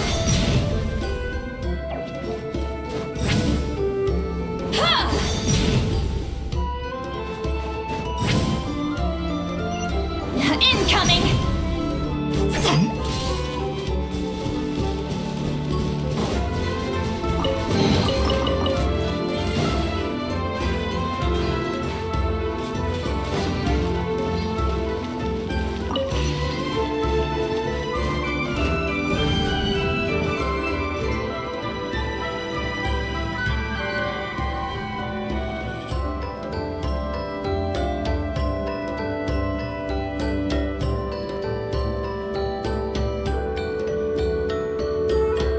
Wait, what was that? What is this place? Look! A maze made of colors. It's real. I can't believe it. Hold on. The quality of this space. This isn't reality. It's a realm of memory. Huh? No. This is a space constructed using memories as a medium. The principle is similar, but the two are not the same. Correct?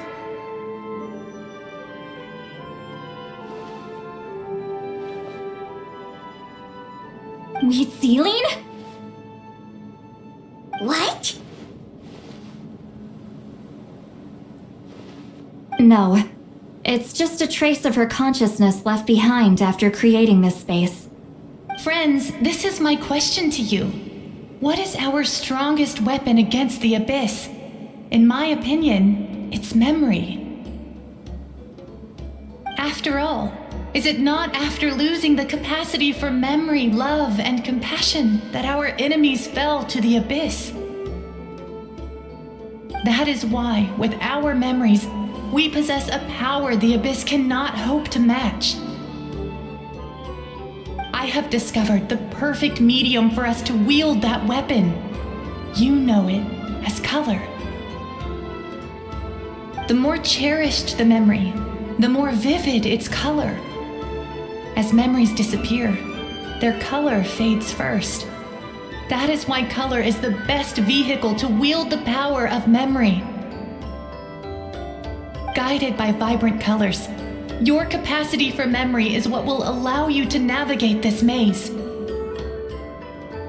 Without that capacity, enemies will fail to cross the barrier in front of them and be trapped here for eternity. So, be brave, my friends, and march forward. Any ideas, Citlai? Sounds like she left a tutorial.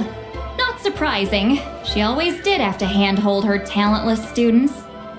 Follow me.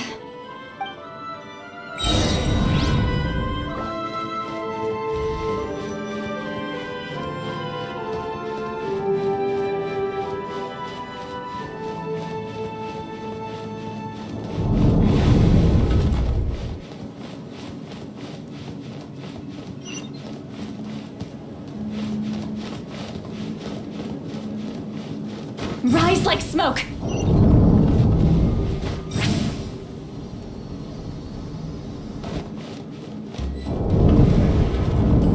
There are monsters here too? Abyss creatures.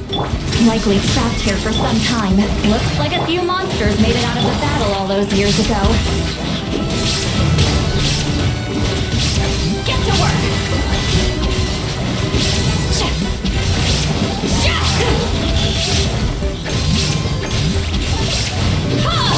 Shine down!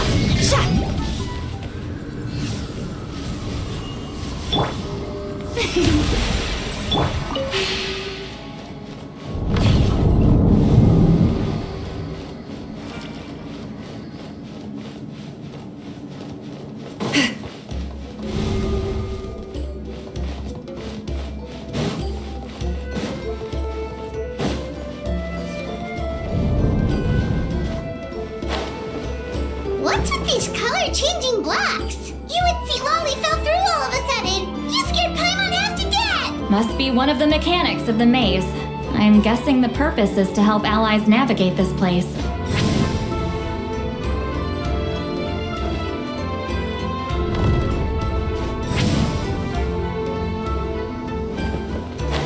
Oh no, more monsters? Ah, shoot. They're blocking the way forward. Let's get rid of them.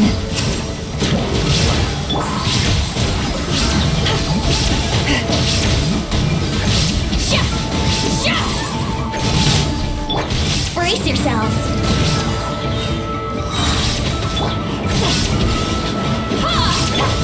Illusion shattered!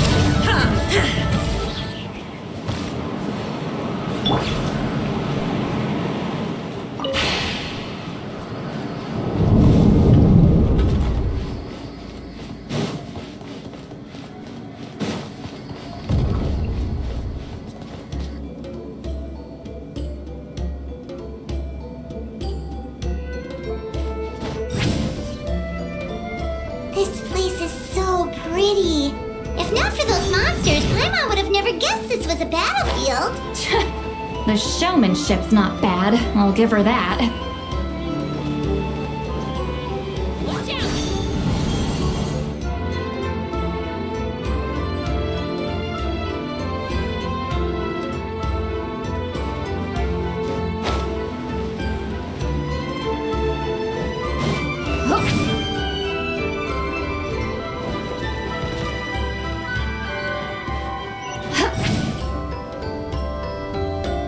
Is this a bridge made of colors? Don't sound so surprised.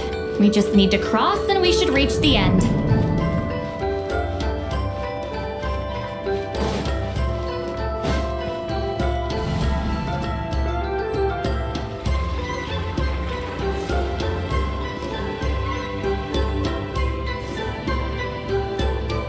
We're out! Looks like we made it through the maze.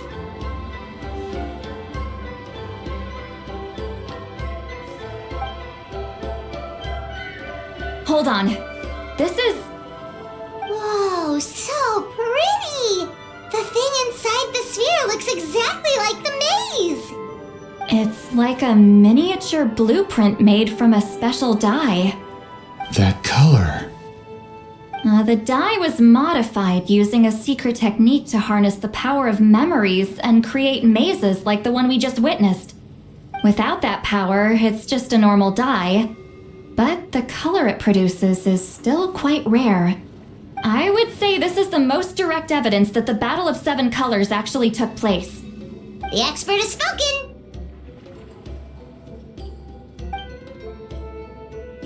Perhaps I could take a closer look? It's an important piece of physical evidence, after all. No, you may not.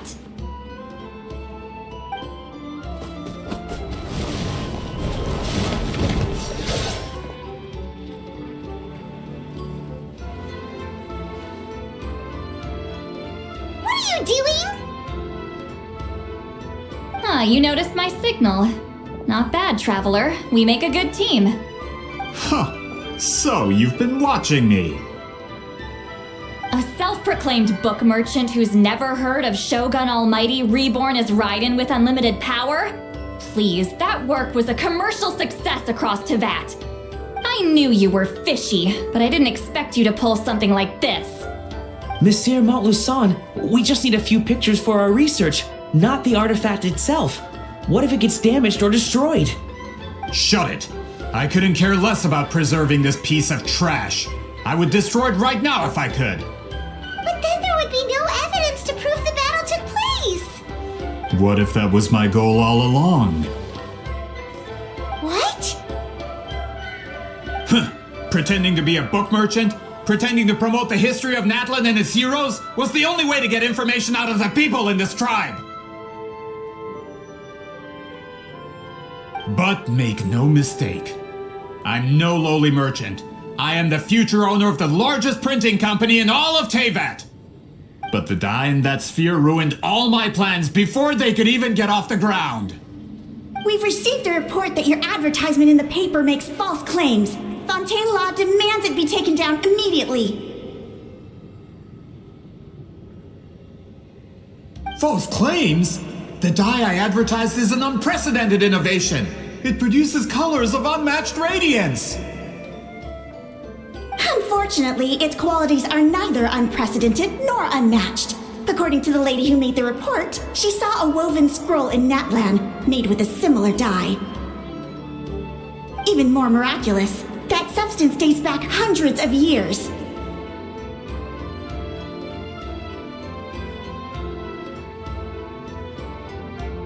How? Creating this dye is the culmination of my entire life's work! You're telling me I'm hundreds of years too late? Calm down, sir! Sorry, it's just... I know this product will be a hit. The economic boost to Fontaine will be huge! We just need to advertise it as written. Fontaine's publishing industry is one of the best in the world. All we need to do is publish something in the paper, and all of Teyvat will think it was our invention first. We don't need to worry about more reports. Fontaine is far more advanced than Natlan. No one will believe such an innovative product could come from a place like that. That goes against all of Fontaine's advertisement regulations. We can't do that. What if I give you a portion of the profits? All you have to do is let the advertisement stay. You're trying to bribe me? Careful. I'm dangerously close to reporting this to Monsieur Novelette.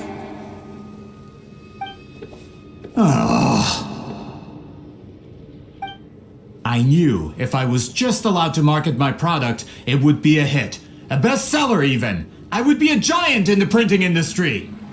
But now, no one will see it as anything more than a poor imitation marketed centuries too late. No matter how good the product actually is, not a single one will sell.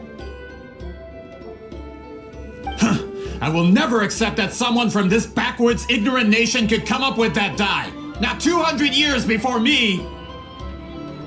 Even when the truth is right in front of you? Ha! Truth is in the eye of the beholder. I'm already in the printing industry. I can go into publishing, no problem. All I have to do is destroy this sphere, write a detailed report about my findings, and publish it around the world. Then, the so-called truth becomes your word against mine. Once my report is accepted as fact, no one can accuse me of making false claims. That's awful. What happened to restoring the truth of history? That plan hasn't changed. I will continue to spread my truth for all of Teyvat to see. You mean a hero of Natlan who's not actually from Natlan? And a great shaman who, according to rumor, abandoned her tribe long ago? From a practical perspective, there's no reason for either of you to stand against me. Shows what you know. Oh, since you like rumors so much, have you heard the one about what happens to people who get on my bad side? Ah, the wrath of Granny Citlai. Like I said, our interests aren't at odds. I knew from the beginning that you would accept my invitation, considering Huitzilin was your rival. You've lived longer than her, you're far stronger than her, and yet she has always been more revered than you. Now, that can change. With the backing of the printing industry, I can take any book and send it to all four corners of Teyvat. This part of Natlan's history will be mine to tell. And in my version, I can erase the Battle of Seven Colors. You can be the one to have all the glory. That's not real history. That's a no then? Your history means nothing to me. But it's not allowed to stand in the way of my Mora. Done running your mouth? Good. Before handing you over to the tribe, I think I'll have my way with you first. If this comes to a fight, per my contract, you're gonna have to go through me.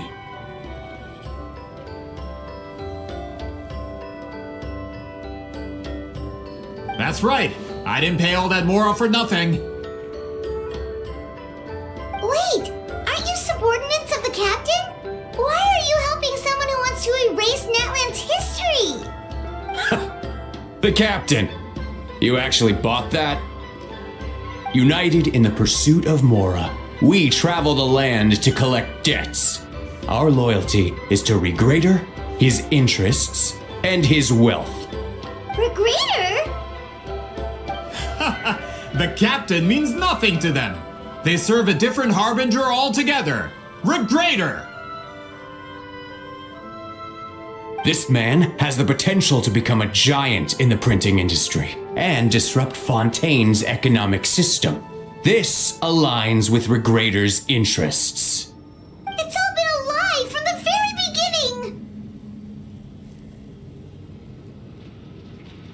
I don't care who you serve. When it comes to punishment, I don't discriminate.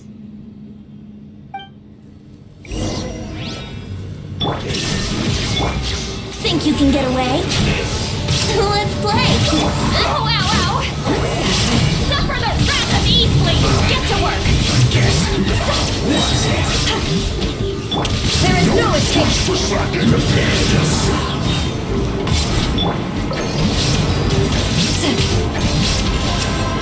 You two! Time to end them!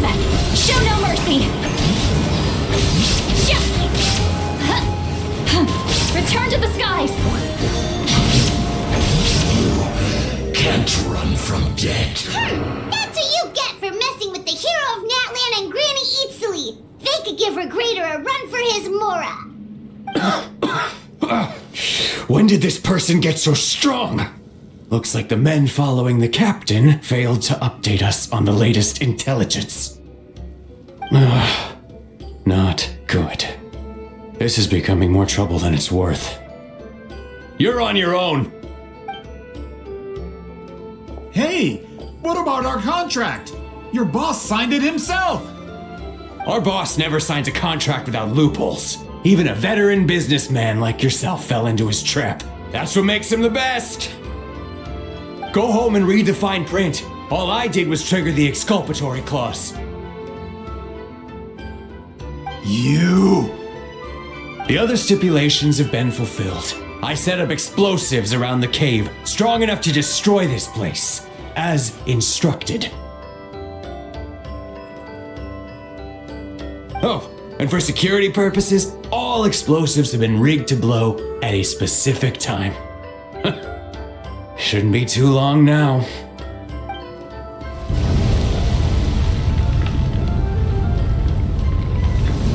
What? This whole place is gonna collapse? You were supposed to wait until I made it out! Are you trying to kill me? That depends on how fast you can run. I'm off.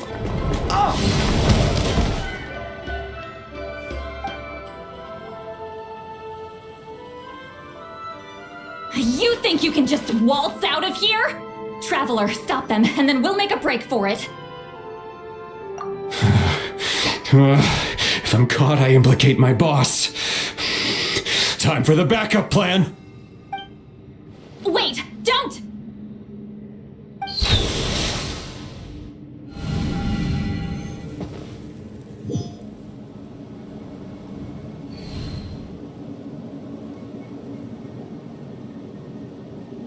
Where are we? Back in the maze? Our surroundings look different, though. What did that Fatui guy do? Good point. She'll know how to get out of here. Let's hurry. If we don't make it out before the cave collapses, we might never be able to leave. Let's see. Citlai! Oh, looks like it's not gonna be that easy. What should we do?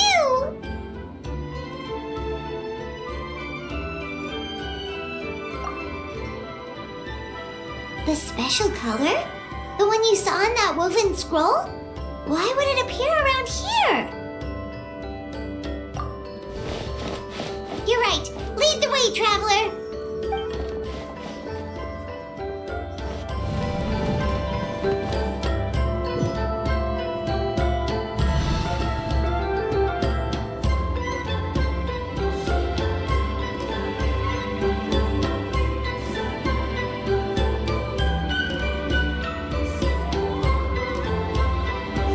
Triggered it just like that?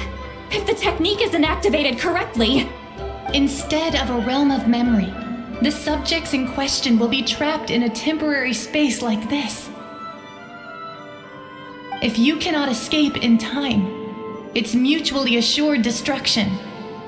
But I can't fault someone for using it as a last resort. I knew it! Someone of your skill wouldn't leave behind memory fragments just to parrot instructions. You must have the capacity for conscious thought. I appreciate the compliment. It's been a long time, my friend. This is no time for a reunion. The cave outside is about to collapse. I know time flows differently in this place, but that still doesn't leave us much time. Can you help me get out? You misunderstand, Citlai. I'm nothing more than a fragment of memory. There's not much I can do. What do you mean? This space can be manipulated, right? The exit of your maze. I remember its structure. If I create an exit here, I could leave. You just need to tell me how to manipulate this space. The maze you saw earlier was constructed using the memories of many warriors of Natlan. When people leave deep impressions on each other, their memories form connections. These connections are particularly strong between comrades in arms. That is how I created my maze.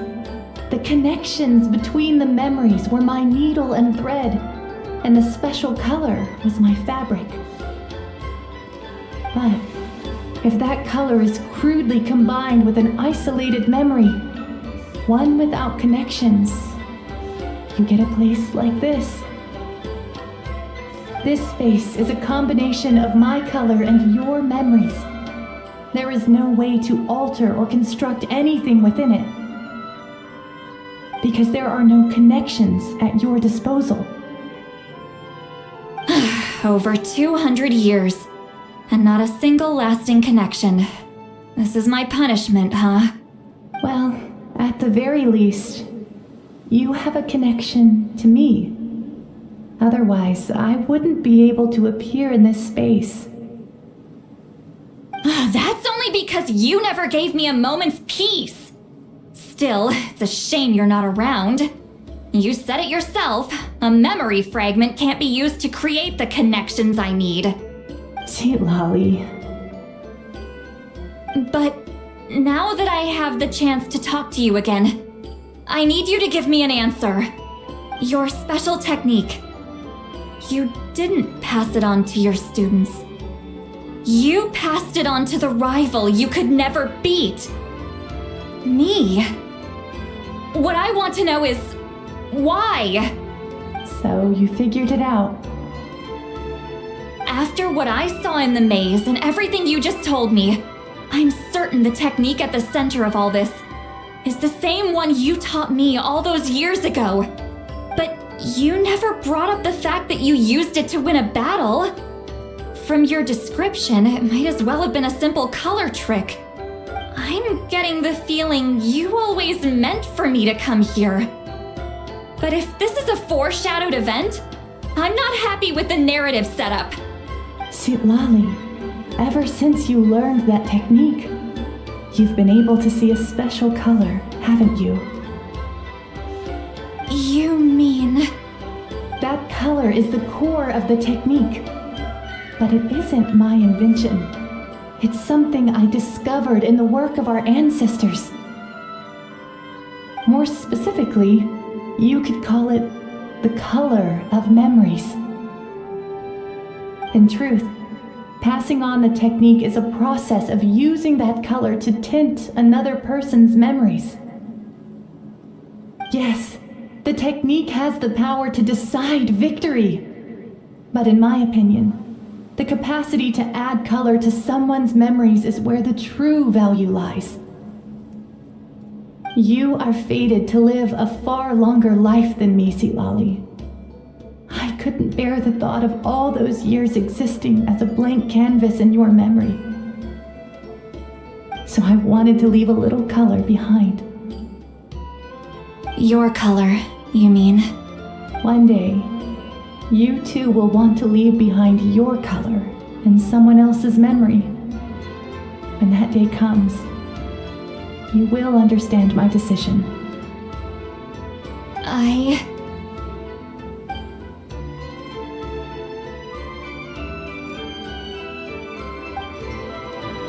have to get out of here. That's the only way to rescue them.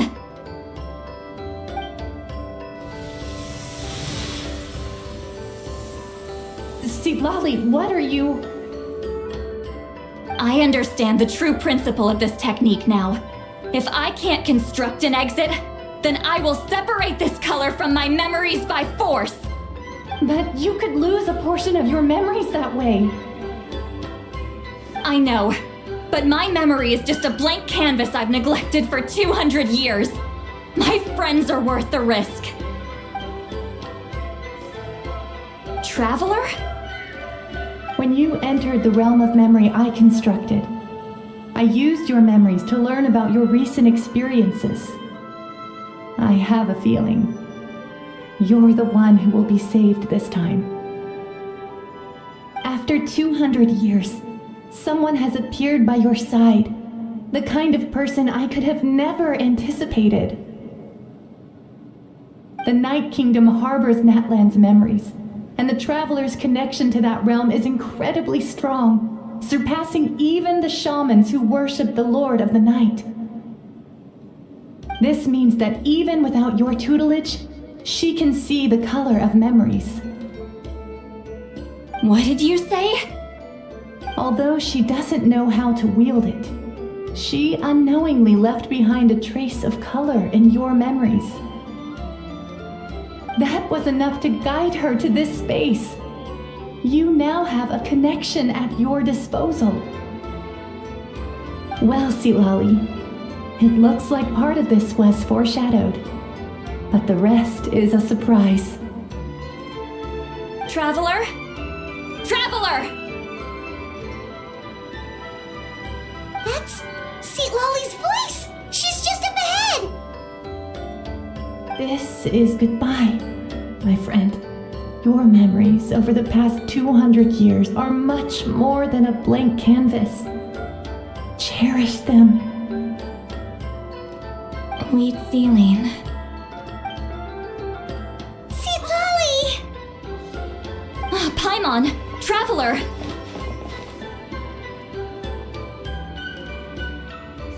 Hold my hand.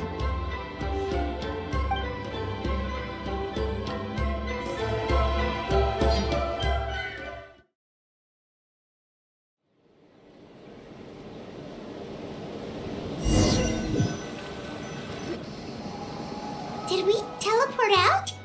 Man, that place was so... Woo!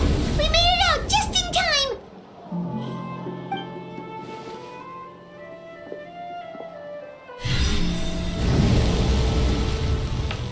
Wonder what happened to the Fatui guy and the others.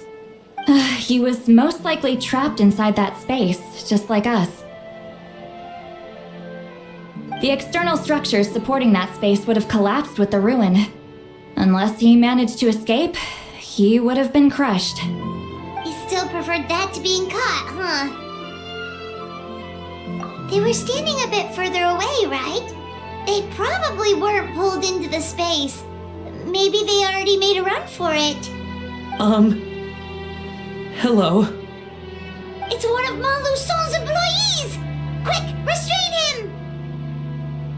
I can explain. I had no idea Malu-san was such a terrible person. I couldn't stop him from running, so I stayed behind and tried to find people to help rescue you. I'm so glad you managed to get out of there.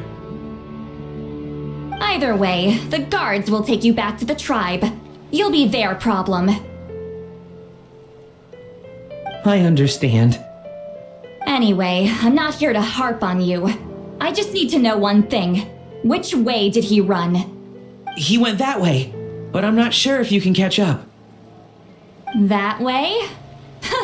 Unless he suddenly grows a pair of wings, I think we're okay. Traveler, Paimon, come with me.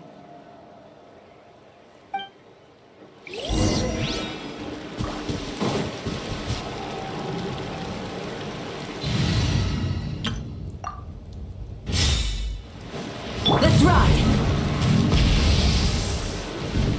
Hey, it's Elder Tlapo and a group of Ictomisaurs! They caught Maluson! Something felt off about him yesterday, so I set a few things in motion. Looks like it's time for that foreshadowing to pay off. My bank balance! No! No! What's wrong with him? That's one of the tricks Claw uses to scare people. He makes people hallucinate the thing that scares them most. It's particularly effective on weak-minded people like him. Serves him right! I know, it was a lot to ask, making you come all the way out here during the day. Was that a declaration? Elder Tlapo didn't appoint us to a whole other task, did he? Forget about him for now. The Ictomisaurs will make sure Montluçon doesn't escape before the guards arrive. In the meantime, we have unfinished business, remember? Right, the special scroll. But the die is buried underneath a bunch of rubble now. Don't worry, Witsilin's technique hasn't been lost at all. Come with me, I'll explain everything at my house. Oh, and Traveler? Everything you said about memory, I finally figured out my answer. I knew you'd want to tag along. Let's go.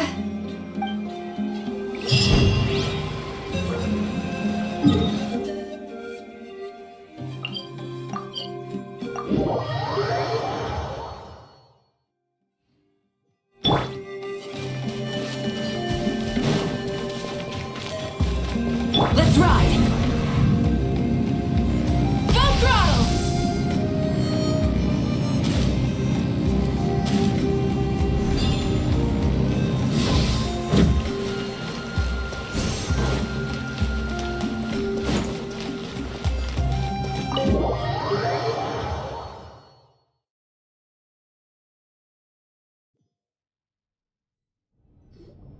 Now, when it comes to weaving the scroll itself, you don't actually need to lift a finger. But if we're going to pass on Witsilin's technique, your participation is critical. What are you saying, Citlai? Follow me.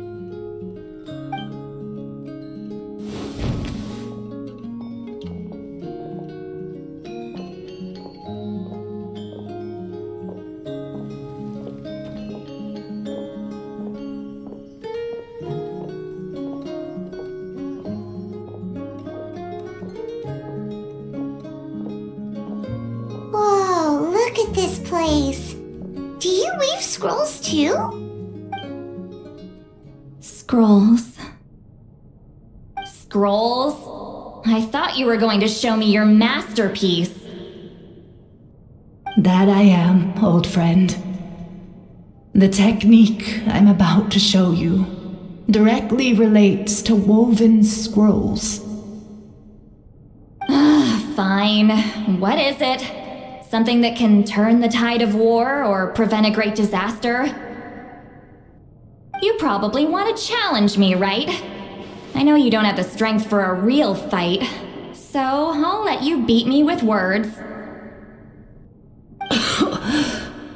Old friend, my life is nearing its end. I'm afraid I don't have time for another match. Hey. Don't worry. I trust in the belief of our tribe that death is not the end, but the beginning of a new existence in the Night Kingdom, where everything is made of memories. So, do you know why our ancestors insisted on using colorful, woven scrolls to record our history? Because history is the memory of a people. We give our scrolls an orange hue, so the dead can still feel the warmth of the setting sun. We decorate them with kernels of grain fruit, so the dead can still enjoy the abundance of our harvests. I know that, but something this important? Why entrust it to me and not one of your students? As your friend, I admit, I'm being a bit selfish. I don't have long, Citlai. I'm not sure I can truly explain my decision. But I know you will understand one day. For now, will you accept my final request? Just this once. I understand now, Wheatsealing. Just like you said I would. Claw, help me move this outside. I'm going to color it.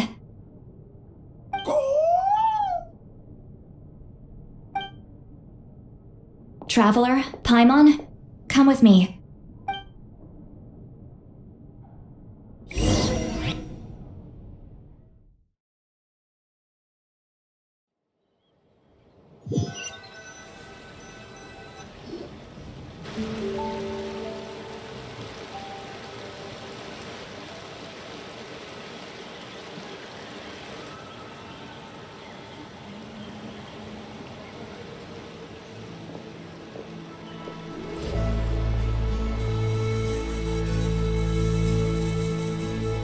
We are like birds, soaring through the horizons of time.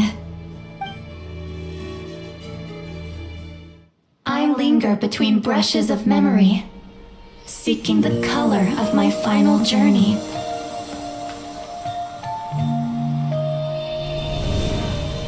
When I get there, may there be feathers to paint the sky, shades of rose.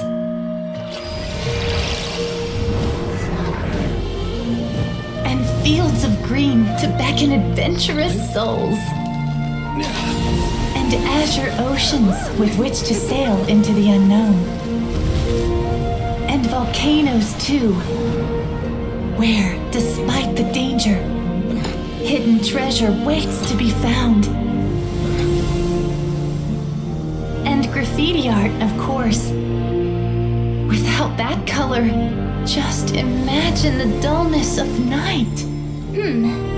Anything else? In the end, everyone remembers my color too.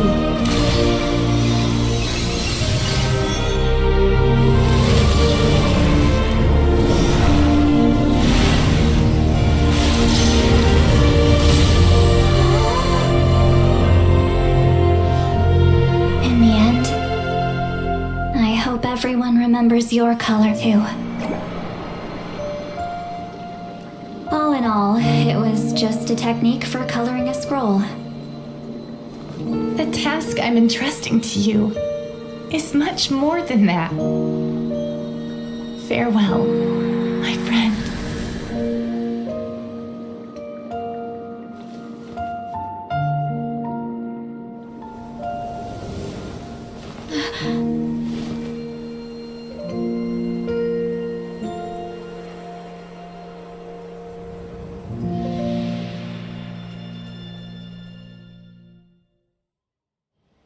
I knew you would understand. This is the special scroll. How did you know how to weave it, Citlai? Hold on. You've lived for more than 200 years. You know how to weave the special scroll. That must mean you're the one behind the gifts from the spirits. Oh, well, it's not like I wanted to interact with the appointed. So whenever I delivered the scroll, I used illusions to confuse them. The fact that it turned into some kind of divine intervention is because no one was skilled enough to see through my tricks. You've carried the duty alone for all these years? Even if you don't like interacting with people, why not teach someone else how to do it? Traveler, you can see the special color, right? The essence of that color is memory. That means completing the special scroll is a process of searching for color within your memories. Passing the technique on to someone means sharing your memories with them.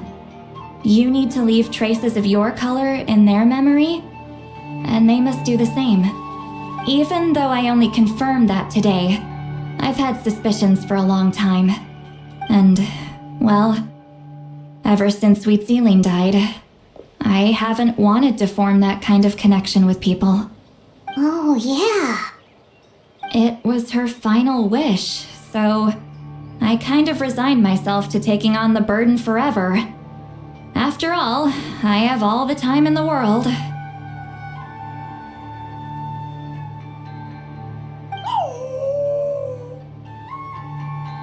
But Claw never stopped appointing new candidates to weave the scroll, despite knowing exactly how I felt about the situation.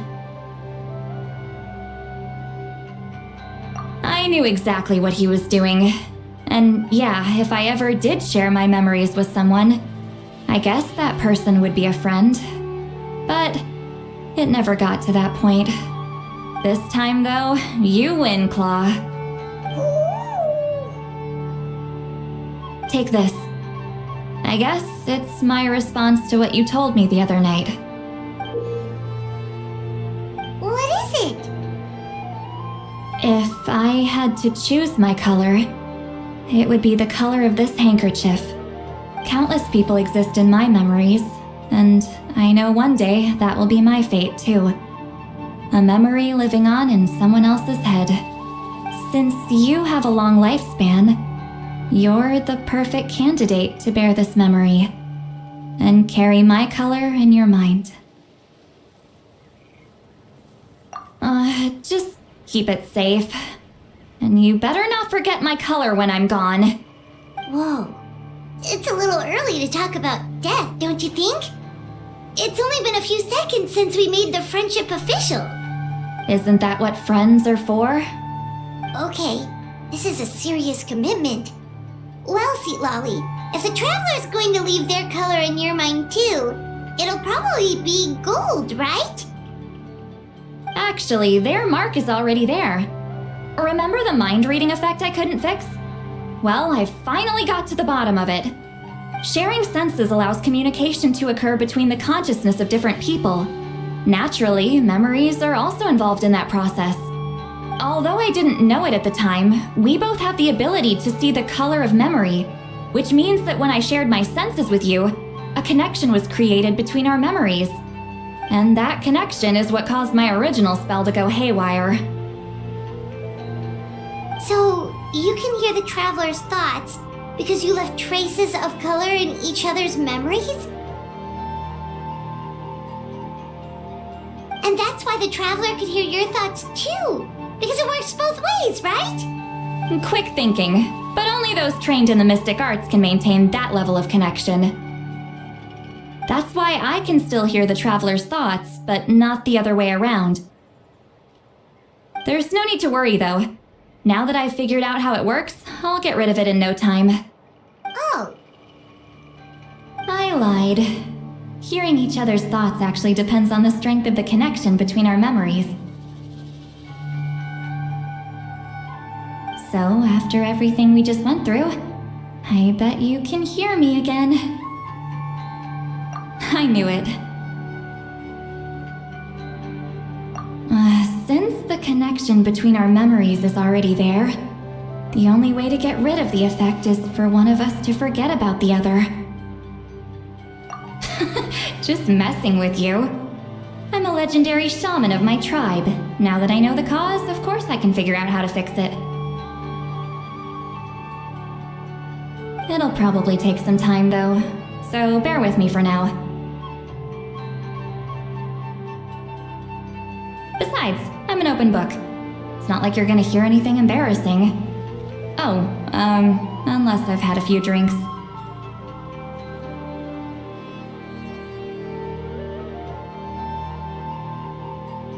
A shame?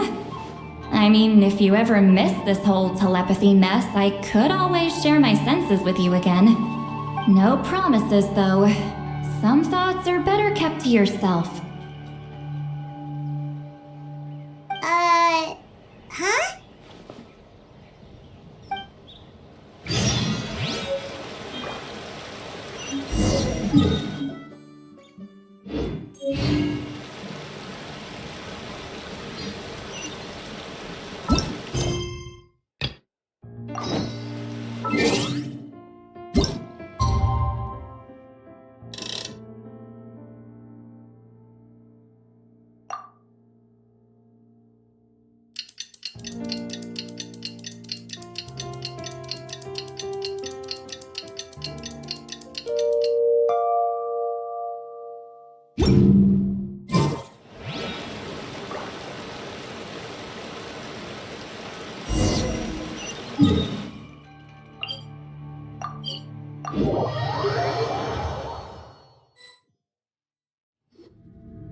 Ah, you did it? Your investigation into the Battle of Seven Colors must have been fruitful indeed. I do hope you share what you learned. Wow! The scroll is finished already! Elder Talapo's wisdom is never wrong. Yeah, we should explain. Take it away, traveler!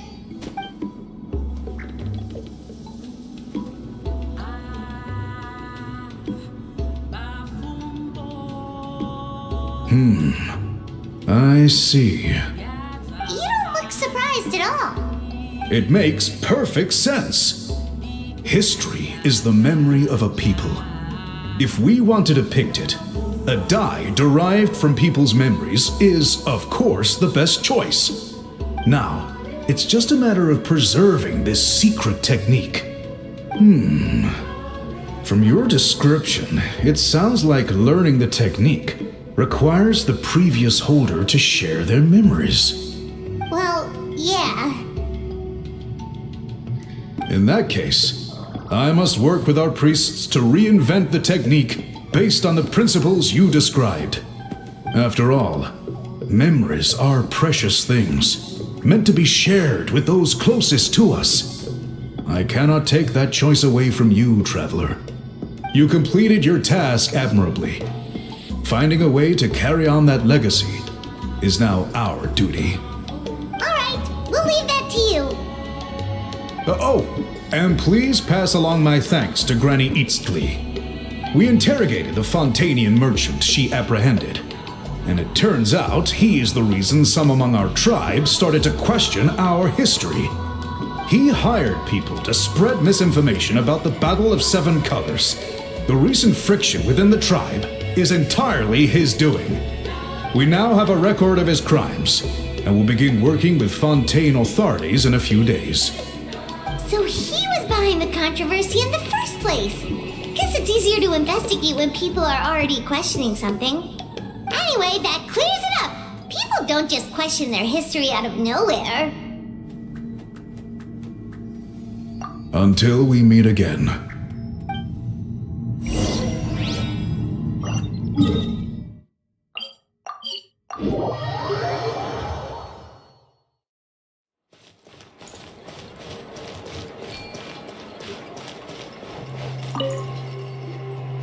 You told him everything, right? Yep, we left out the part about your contribution, but it kinda seemed like Chief Biram saw through us.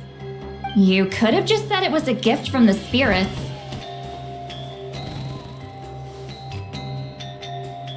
I guess he is different from the previous chiefs.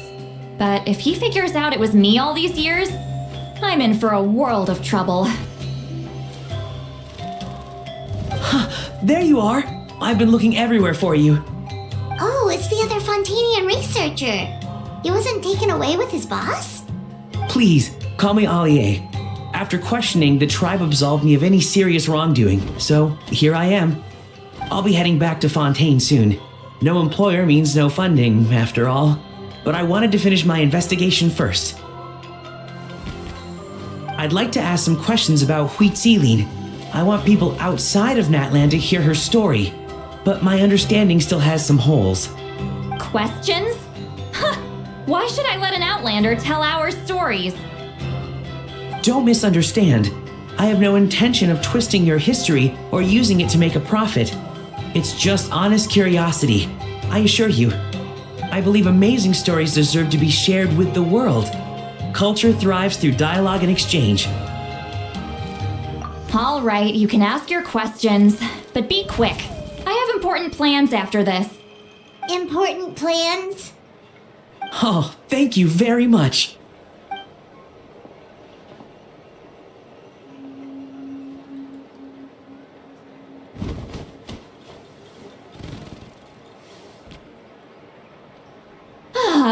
Another day, another drained social battery.